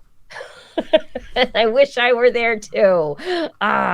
Anyway, these Patreon sponsors, this list of people, they are central to the show that we do and keeping the show going. If you would like me to try to read your name and pronounce it correctly, quickly in this list at the end of the show, please head over to twis.org and become a supporter. Click on Patreon, the Patreon link, and head over to patreon.com to support TWIS. On next week's show, we will be back 8 p.m. Pacific Time, 5 a.m. Thursday Central European Time on our Twitch, YouTube, Facebook, and other streamy channels. Dreamy channels. If by chance you want to you want to keep going, you go. As a podcast, just search for This Week in Science wherever podcasts are found. And if it doesn't come up, it's because your algorithm is too narrow-minded. Yep, if you enjoy it, because you enjoyed the show, get your friends to subscribe as well. For more information on anything you've heard here today, show notes and links to the stories are going to be available on our website, www.twis.org, where you can also be sure to sign up for a newsletter, but never have to put up with getting it. We love your feedback. If there's a topic you would like us to cover or address, a suggestion for an interview, a haiku that comes due in the night, please let us know on one of our social media accounts, or email accounts, or just put it in an envelope. Carrier pigeon. Fold it up, put it into a bottle along with the carrier pigeon, put a cork in it, throw it into the ocean, and eventually we'll hear it. We will, but make sure you put TWIS in the subject line so your email doesn't get... Will not... Wait. Do you have one? Will not be mined from the bottom of the ocean like so many nodules and turned into an electric car that would be set on fire for the insurance money. Oh, no. Don't do that. That's what would happen to it if you don't put TWIS somewhere in the subject line. We look forward to talking about science each week with you. If you learned anything from this show, remember, it's all in your head. This week in science. This week in science. This week in science. This week in science, it's the end of the world. So I'm setting up shop, got my banner unfurled. It says the scientist is in, I'm gonna sell my advice. Show them how to stop the robots with a simple device. I'll reverse global warming with a wave of my hand. And all it'll cost you is a couple of grand. 'Cause this week's science is coming your way. So everybody listen to what I say. I use the scientific method for all that it's worth. And I'll broadcast my opinion all over the earth. 'Cause it's This Week in Science. This Week in Science. This Week in Science. Science. Science. This Week in Science. This Week in Science. This Week in Science. Science. Science. Science. I've got one disclaimer and it shouldn't be news. That what I say may not represent your views. But I've done the calculations and I've got a plan. If you listen You just may not understand. Yes, everyone, it is the after show, the TWIS after show. We are after the show now. All that stuff before, well, a lot of it, not all of it, but a lot of it will be in the podcast, as you know. Thanks for being here, everyone. Justin will come back in just 1 second. He's probably checking on the beeping car in the parking lot where he is. Yes. Oh, Pepsi Cola, thank you for being here. Have a great night. I'm so glad that you're here, everyone. Honestly, it just is, it's wonderful to be able to come here every week and have a conversation and think about things and have Justin go, no, you haven't let me finish my train of thought, so that I get to actually hear what he has to say. And that was really funny. And I hadn't thought about that before. So I hope the both of us brought you new things to consider and think about and help liven up the thoughts in your head so that they're not all just woe and dread. I hope. My conference is going great. I'm so tired already, and I don't know how I'm going to deal with Raleigh, North Carolina next week. But yes, I'm in the second week of the virtual part of the conference. It's been going fabulously. Today, I got to direct and moderate a workshop on, it was a workshop on practicing responses to, what was the actual title? I actually get the title. I won't mess it up. Here, I'm gonna log in to it, and so I can see exactly where it is. This conference, I am loving it. But Chris Impey, who is an astrophysicist who has written a few books that I love. He's a great science communicator at the University of Arizona. And so he led this workshop today for people. And it seemed like people really enjoyed it and appreciated it. So here it is. Wednesday. A workshop to practice countering science denial. So I really enjoyed that one, getting to sit and talk with him about those things. And everyone in the workshop was really thoughtful about, how you talk to people, how you have a conversation, and how important it is maybe to practice situations and have a safe space where you can go back and forth and think things through. And for this conference, which is a conference for science communicators, I find it very interesting. I think there's a lot of, you're an educator, but you don't want to always be educating, right? Or, I'm a science communicator, but how often do I actually think strategically about conversations I'm going to have with my family, right? I just want to go hang out, how to message or how to have a conversation. Whereas with work, I am constantly thinking about framing, perspective, messaging, all those things. So anyway, I thought it was a really neat workshop, giving people a space to kind of play around with how, and the workshop was actually like, here are the topics.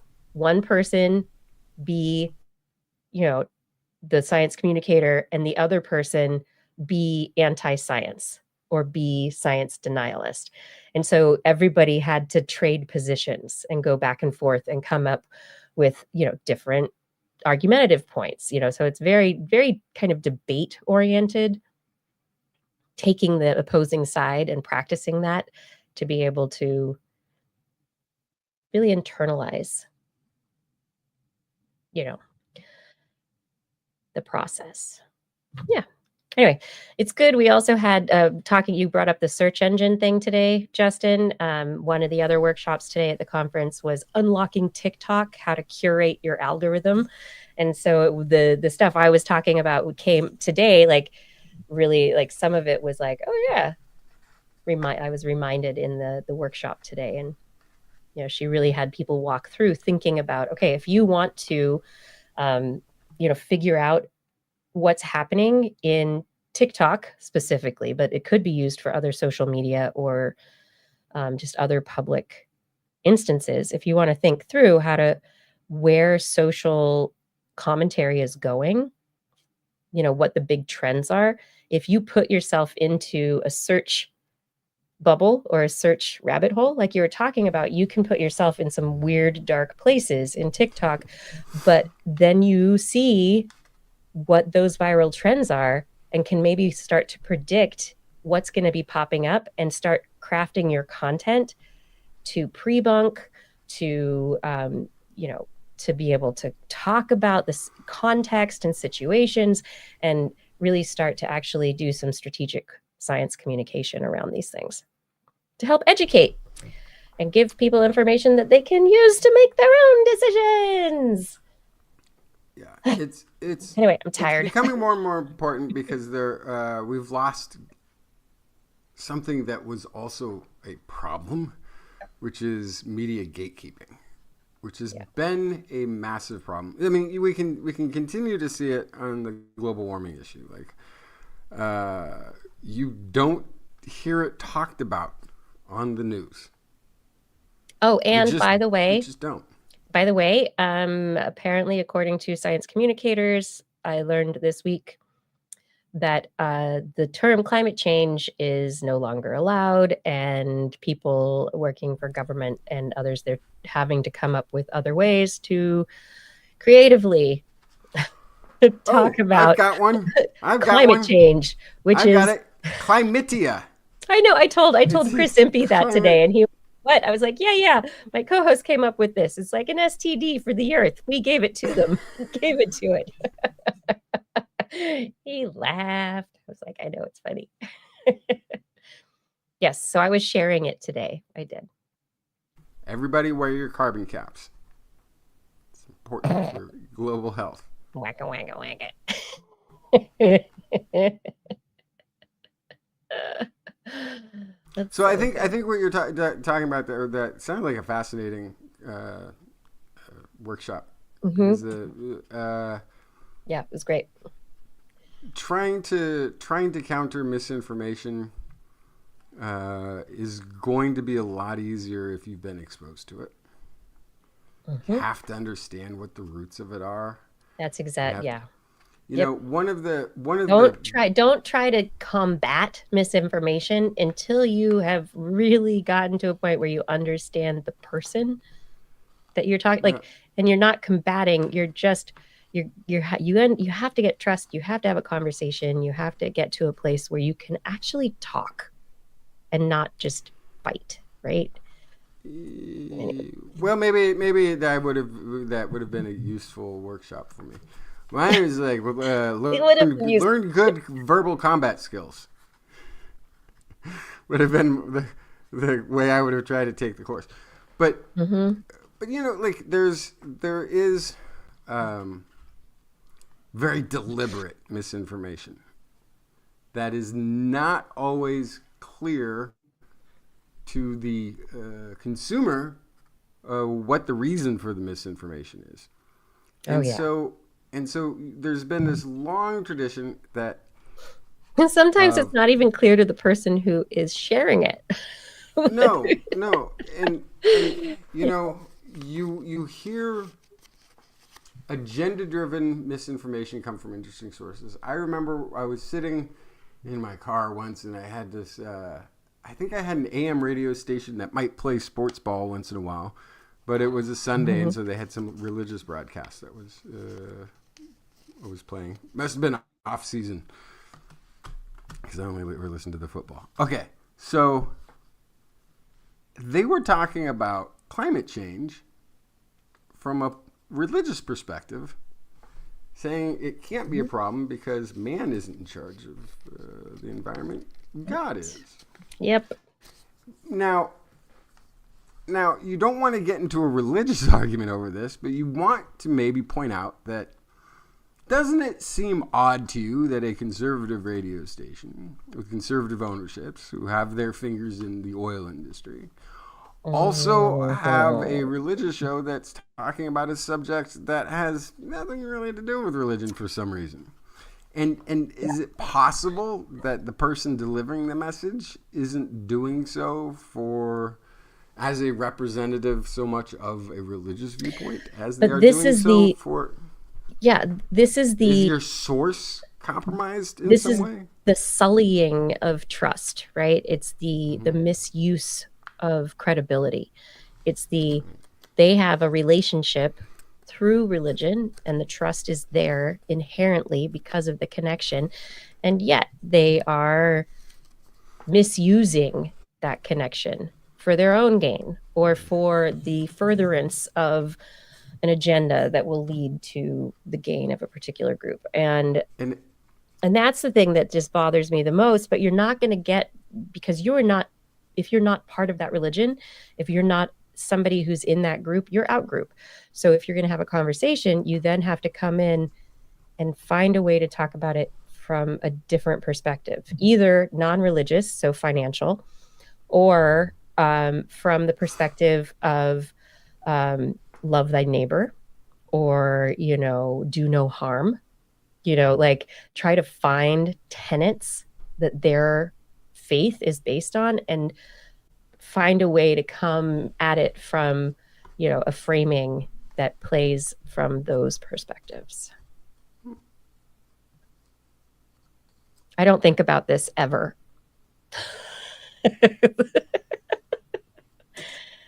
Yeah. Don't try to win. Yeah. And I think that was another thing that came out of the workshop today was you don't have to always win. And the whole idea of, I know my information is right, and so I'm going to tell you, and why are you so stubborn? Why don't you just listen to me? That is not going to get anyone to enjoy what you have to say and to think about it, right? Well, so you have to be willing to you push a little and you go, okay, yeah, okay. And then you step off and you're like, well, and if you meet that person again, maybe you take the conversation a little further. Maybe they thought about it, but because you didn't push too hard, you didn't make an enemy. You didn't, if you don't push too hard, you don't hurt people. I think I'm not concerned with hurting people. I'm concerned with, I think it's okay to put factual information out there and just like have it be rejected.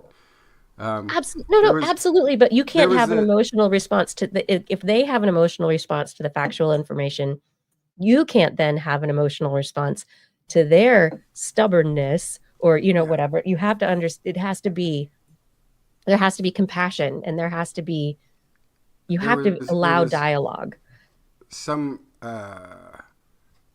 political radio person who was having one of these conversations with a lot of people who have different opinions. Mm-hmm. And one of the points that got brought up was that, that the government has been giving tax breaks to all these federal institutions for hiring DEI. And they had to just kind of point out, like, agencies don't get tax breaks. I saw that too. Isn't that the most? The government agencies don't. They don't pay taxes. Government agencies don't pay taxes. They're spending of our taxes. They're not getting tax breaks. They're not incentivized in these ways that you're imagining. But it needed to be pointed out because the person was like, "Oh yeah, like they really believe this," and it's. Well, you don't know what you're talking about. It's like, kind of do. You need to go back to civics and government class. Yeah, and I mean, like, to be fair, this is a 20-something know-nothing going up against Sam Cedar from the Majority Report, who's one of the sharpest political pundits in the media sphere. I don't know if political pundit's even fair way to phrase it, but somebody who knows what they're talking about. I'll just put it that way. So it's like that was a little bit unfair in the first place. However, it's okay. I think it's revealing to allow a bunch of people in like that scenario to voice their uninformed concerns to somebody who's informed. I get that same sense a lot of the times with, Neil deGrasse Tyson when he's taking on wingnut perspectives. There's a brilliant kid, Minuteman something. Somebody in the audience will know what it is. He's an archaeologist, but he goes and ruins his algorithm by watching nothing but conspiracy theories when it comes to archaeology, and does a debunking pieces on the YouTubes. But I think there's a great value to that, showing what the inane point of view is on something, the uninformed idea, and giving the factual version of it. Yeah. So that somebody else who may have encountered it, who might not be like rooted in it, who may not be necessarily attracted to it even, but's heard it maybe 2 or 3 times now, and is like, I keep hearing that thing, and then get the factual version of it, and then that person can go, okay, I see what's going on. Mm-hmm. And then you may not fix the person, and that's why these conversations, I think, need to be public. I mean, your private conversations, a lot of... They don't have as many ripples, but... They may not have the ripples, but the public ones definitely can. Yeah. And that's why I think it's important not to worry about not offending the individual by having a different point of view than them, but just by stating what the actual real facts of the matter are. And you can have a different... But you can have a different point of view. It's just not coming in with an insulting perspective that, the way if you come in and tell people something that the way they think about the world is wrong, like, okay, you're going in to talk you've been invited by a church group who is, young earth creationist, right? Yes. They've brought you in to talk about science. Yes. You come in, and you're like, I'm an atheist. I don't believe, you have to think about how you're going to have the conversation, and maybe they're bringing you in to try and stun you with all of their facts, right? I'm already giggling, so you can tell how this is going to go. I know, but this is the conundrum. It's not the having a different perspective. It's having a respectful conversation in which you come into it. These people, you have to go into it understanding you are not going to change their minds in an hour-long presentation. You are not. And you're not. I may not change the mind of the person who's up there on that podium speaking with me, but there are people in that audience who've been like, I've had my doubts that this whole thing I've been told is a pile of nonsense.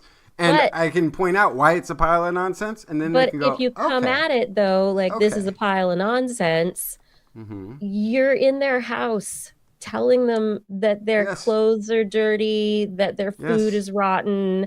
And well, you know what? Don't take another bite. I'm just telling you. That discoloration is called mold. You're not going to be a welcome guest, I don't care about being a welcome whether or not guest. There was one person in that room or in that house that looks and goes, "Oh yeah, my clothes are a little dirty," but that was rude.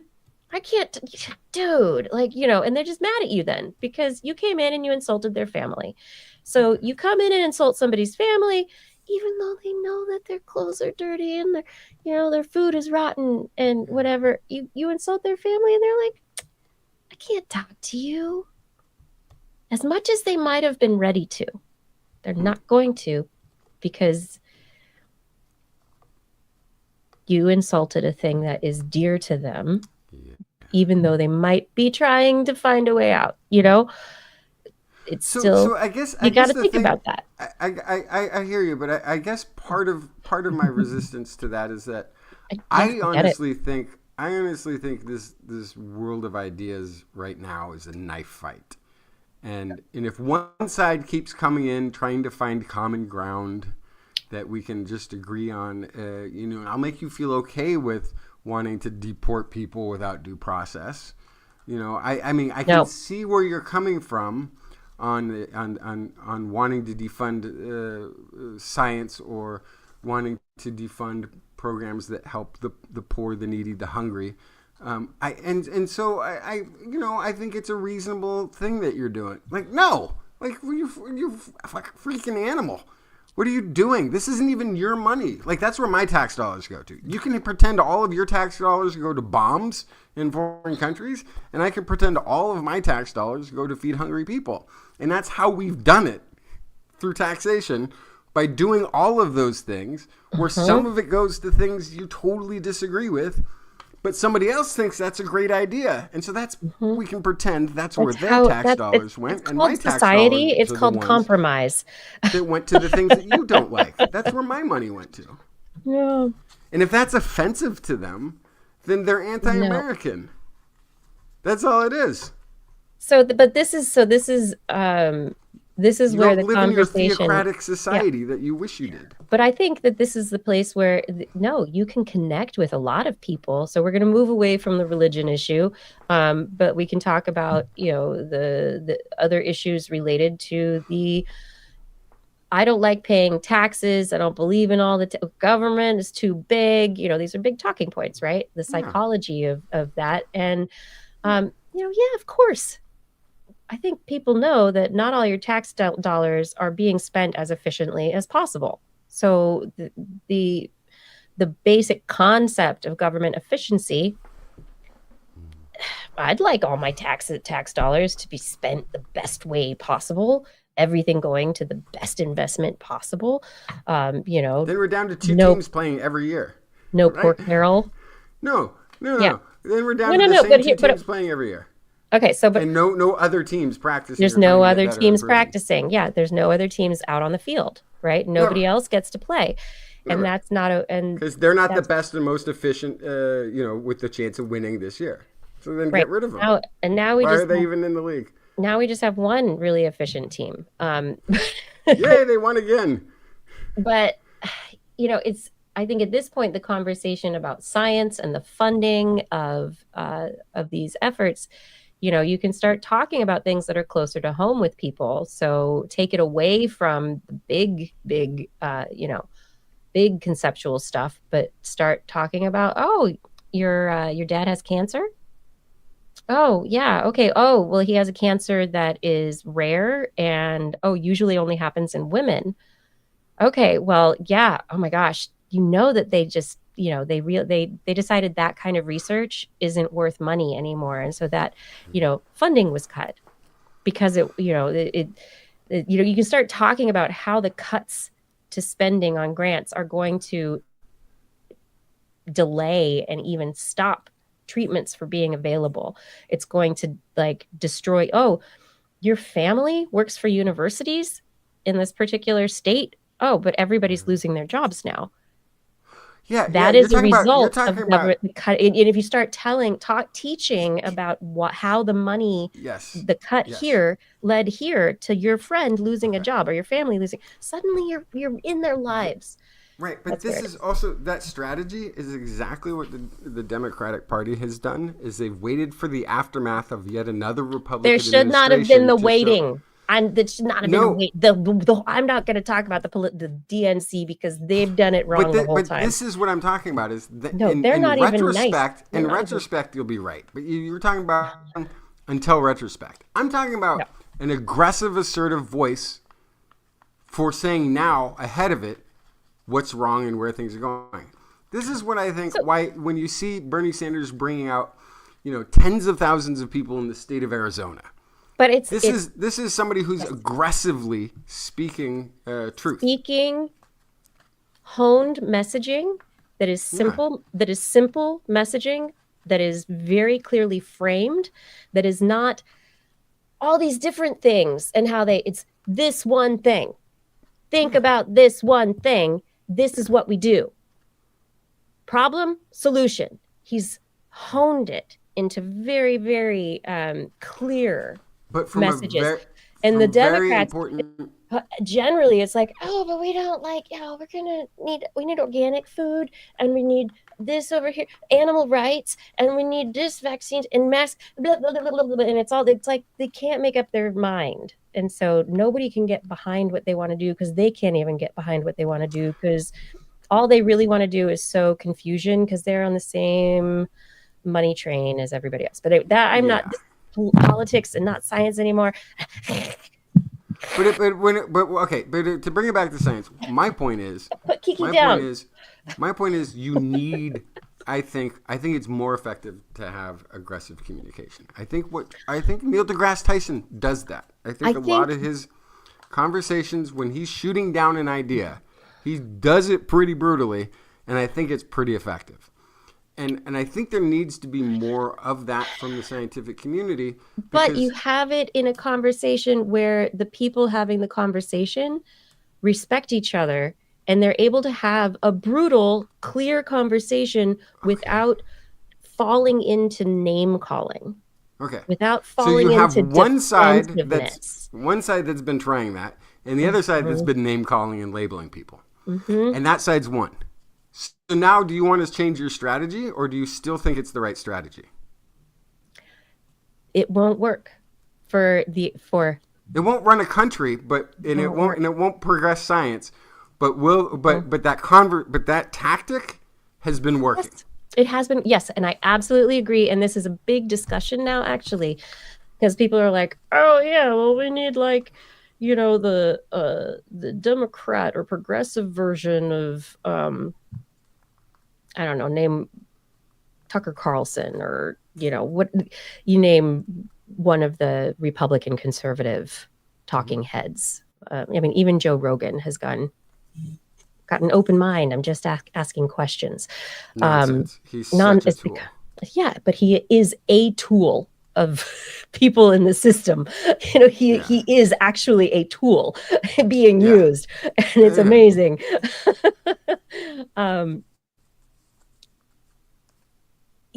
So Pepsi Cola is saying if you shame then and become sarcastic and rude, it shuts the other person off from listening, taking it in. So you need to have a situation where people are in, and I think this is kind of part of Rogan, Huberman, others who they got people in and like agreeing with them and nodding their heads and saying yes to their ideas and the way they first started approaching and pitching their messages.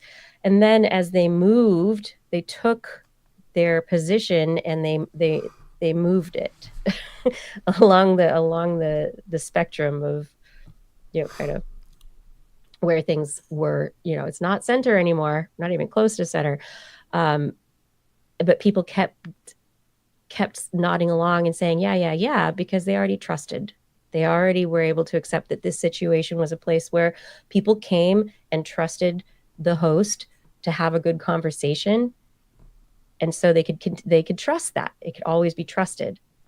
The problem is the tool became less trustworthy, but people didn't maintain their credulity or incredulity of the Laura D in what was the happening. Chat is pointing out not all scientists are left leaning.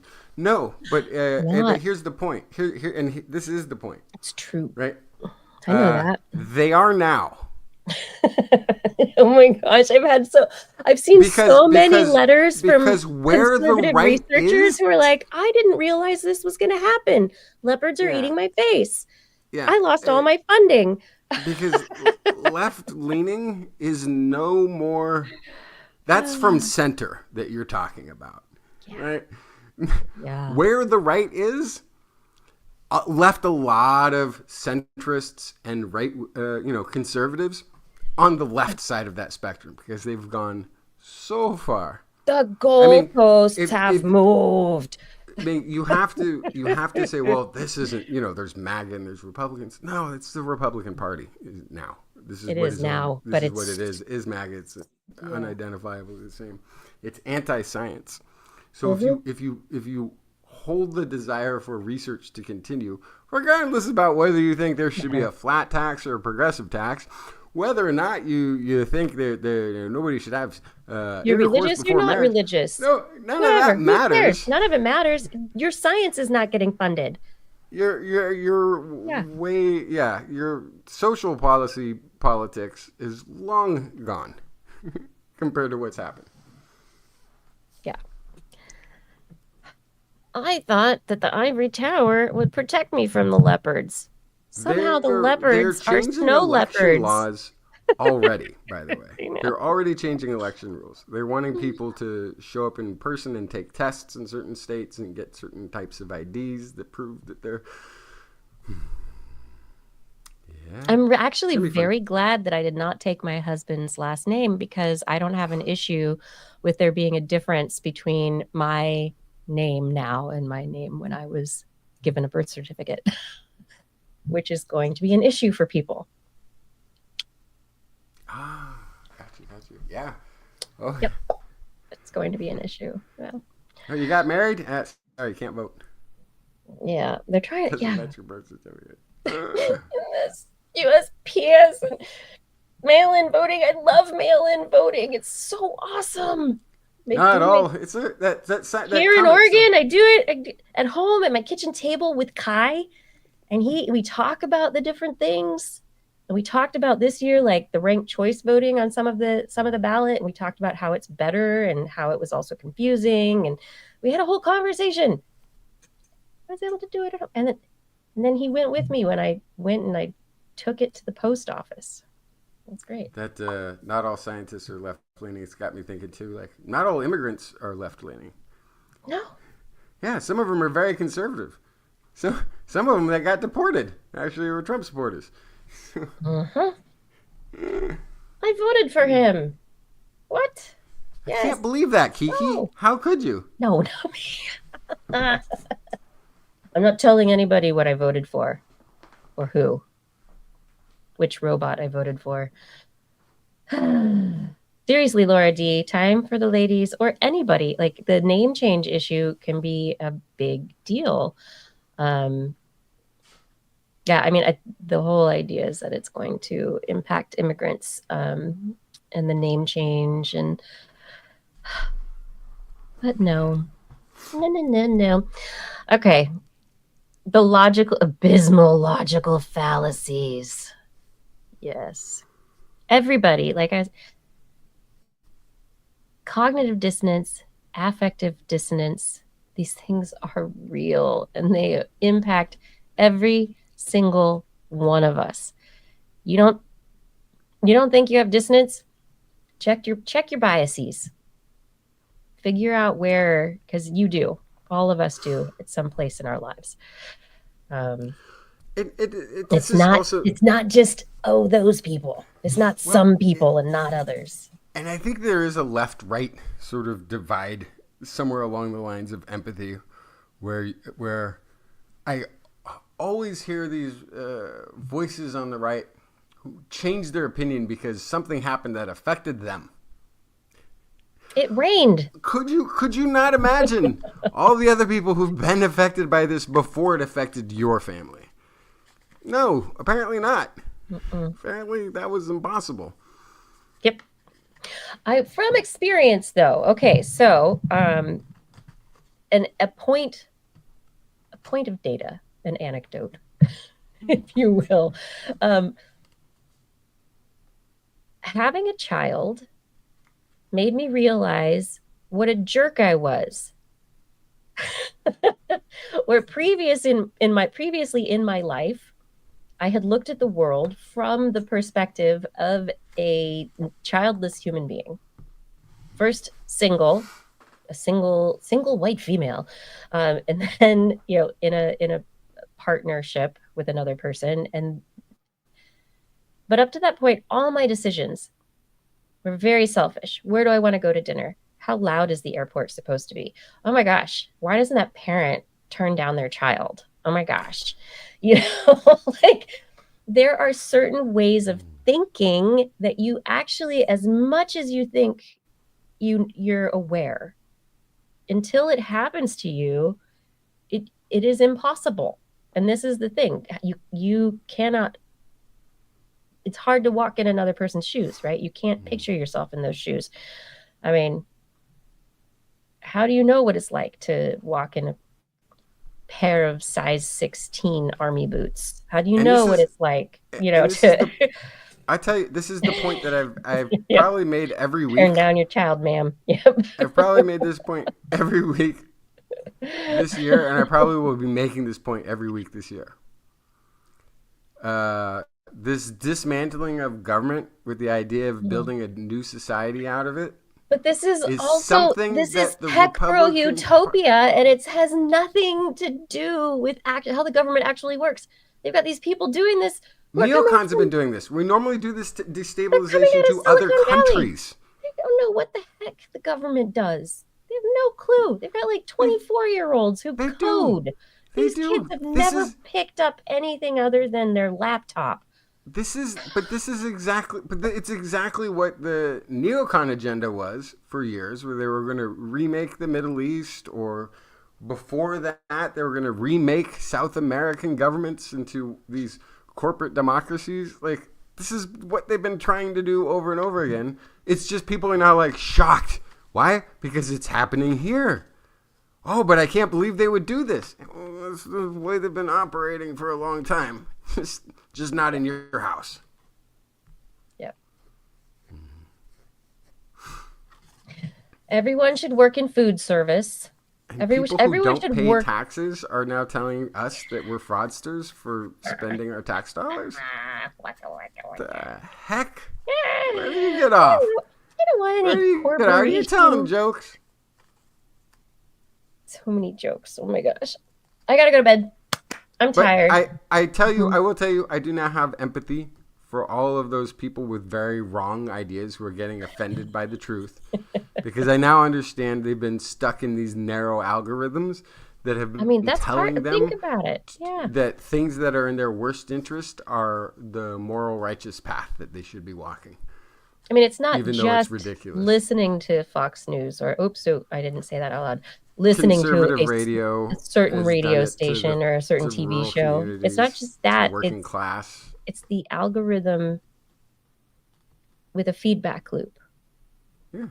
To make it more and more and more a particular way.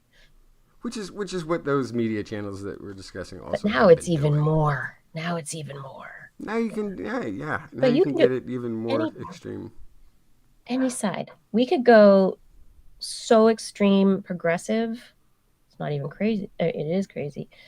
So extreme progressive that it's anti-vax and jade eggs all over the place. That's progressive? When did that become progressive?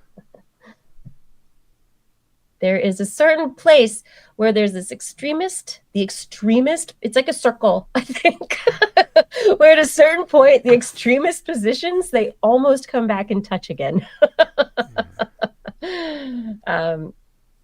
It's very it's the new age. It's the, ultra hippie. It's the, don't tread on me.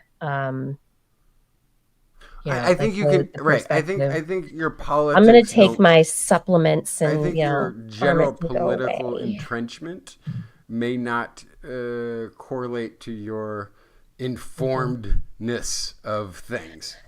And I think that's all that is. I think that's a lack of education. Yeah. I don't know. I hate uneducated in anything. They keep renaming stuff, though. It's like, it's conservative. Now it's neoconservative. Now it's neoliberal. And and it's like, I consider it just Can we just, work generally together? Underinformed. Can we just talk about stuff and work together and make the world a better place? Nope. That's over. There's apparently a mandate taking place. I mean, I honestly, I don't care if someone's conservative or liberal or what kind of label. I don't care about that. I care about people. How can you wear that label? How can you?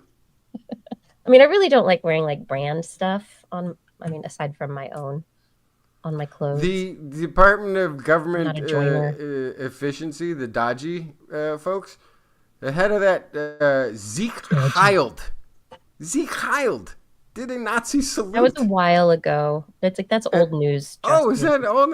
I'm sorry. News. Oh my gosh. And it was repeated by the radio pundit Bannon, what's his name, intentionally. Also, I'm sorry. To the base. I think I do judge people based on the labels they wear. I judge people on the things that they do, like those things. Yeah, they're judgment worthy. For those, I judge that. Yeah, but I don't know honestly, what label. How do they label themselves? Neocon, liberal, whatever. I don't care. I've got some They- labels.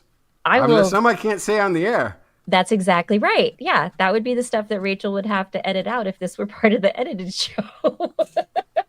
I definitely label these people and criticize their ideas ruthlessly without caring about hurting their feelings. It is, yes. Yeah. Get people to stop othering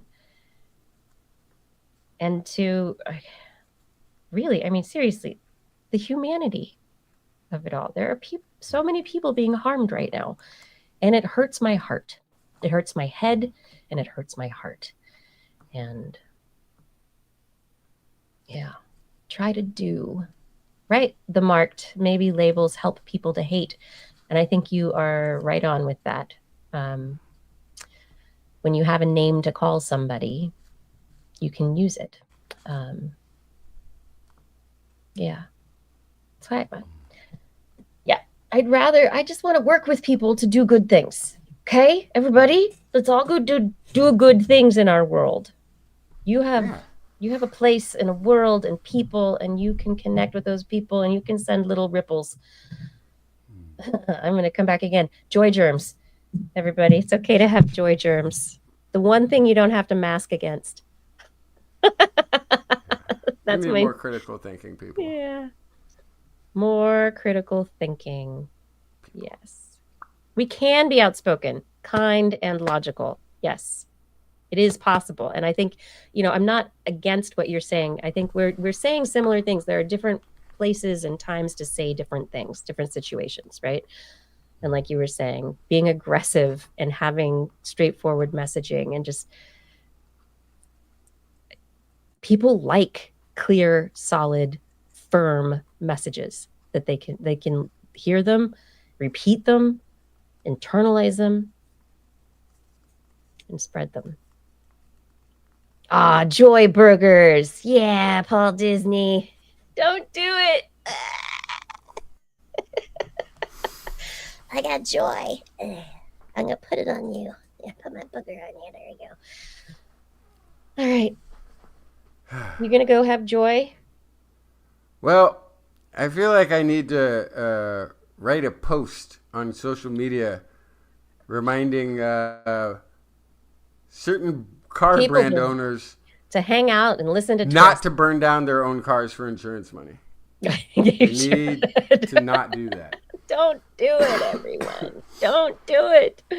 Stop burning down your own cars to collect the insurance money. I know the sales are slow and they're probably not coming back anytime soon. You could stop making more cars, but don't burn the ones you have now because it's bad for the environment. And it's also a crime. It's also a crime. Insurance fraud. It's crime. Insurance fraud. It's arson. The fire could get out of hand. They've got enough money. Batteries. Like the fire department they can't even. They just have to let them burn. Stop burning down your own dealerships. Lithium fires are no joke. Everybody, make sure you've taken care of all your lithium batteries and you have them stowed well if you're not using. Get rid of them. Actually, you need to get rid of them. You need to get rid of all your lithium batteries, and you need to get lithium iron phosphate. Is that the new one? Go take care of your batteries. That's a big deal. The new form of lithium batteries are a lot less explodey. So if you've got old ones, it's time to switch them out. Explodey, fiery. We don't want the just fiery. The new ones are fire. Less. They're like smoldery, maybe, but not fiery. Yes. Stop insurance frauding. Stop government frauding. Mm-hmm. Oh, yeah. That was what my dad was saying on social media. He was like, you think about all the people who are using fake social security numbers just so they can have a job and live and work in the United States. That social security is being taken out of their wages and going to the government. Billions of dollars. But listen, billions of dollars. No, hang on. Let me tell you. I want to tell the first part. I'll tell the first part. You tell the second part. You tell the second part. But I just finished my statement. But I was talking over you because I wanted to say the IRS is extremely liberal about collecting money. If you tell them you have a social security number, they'll take money out of it and they won't ask you any questions. You don't want to give it back. However, they're not going to give it back. When you go to collect social security number, they want all your paperwork. They want all your paperwork. Oh, they want everything. You can't actually show that you are who you say you are. I don't think you're going to get social security payments. Yeah. So this defrauding of social security and the fixing social security, actually, it's these people who you're saying are stealing. No, they are giving billions. They're putting money in that they can't get out again. Money into the system. That they'll never get out. Adding a slush fund. Yeah. It's the cost of doing business as an immigrant working in the United States. It is a cost. Social. Yeah. And it's something that Social Security has benefited from.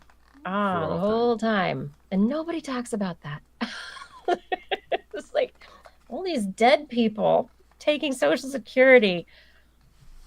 Actually, a lot of the dead people taking Social Security, Social Security already knows that they're dead and is already they're still on the books because they have old systems. They haven't gotten rid of them for whatever. Or they have survivor benefits that are being paid out. Or they have survivor benefits. Yeah. Yeah. So like there's to spouses and kids and yeah.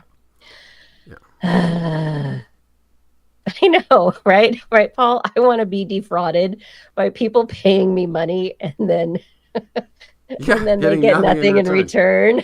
Yeah. Like the whole... I was so defrauded. Not knowing how government works and then going to try to fix it is like the most...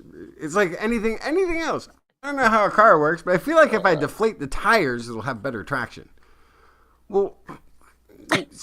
No, it's not how it's going to work out for you. It doesn't work exactly like that. I mean, yeah, but there's a point where you don't want it to have that much Eric traction. Knapp, good night. Thank you for being here. I hope you've been having a good time. He hung out this long. All that stuff is a lie anyway. By the way, all the reasons they're doing things are all lies. Reality is a lie. Well, always. Speaking of which, say goodnight, Kiki. Good night, Kiki. Say goodnight, Justin. Good night, Justin. Good night, minions. Good night, everyone. Thank you so much for joining us for another episode of This Week in Science. We hope you have a wonderful night, a wonderful week. I will not be back next week. Hopefully Blair is. Otherwise, it's going to just be politics rant with Justin. Could it really be? I don't know. I feel like I've got one brewing. There's been a lot in the news. I don't even know where to start. So much in the news. So much in the news. You got to start at the very beginning. There's only one place to start. Everyone, be well. Stay healthy. Stay safe. Stay curious. Please find things to be curious about. If all else fails, stay lucky. That's all we really have. Good night. Thank you.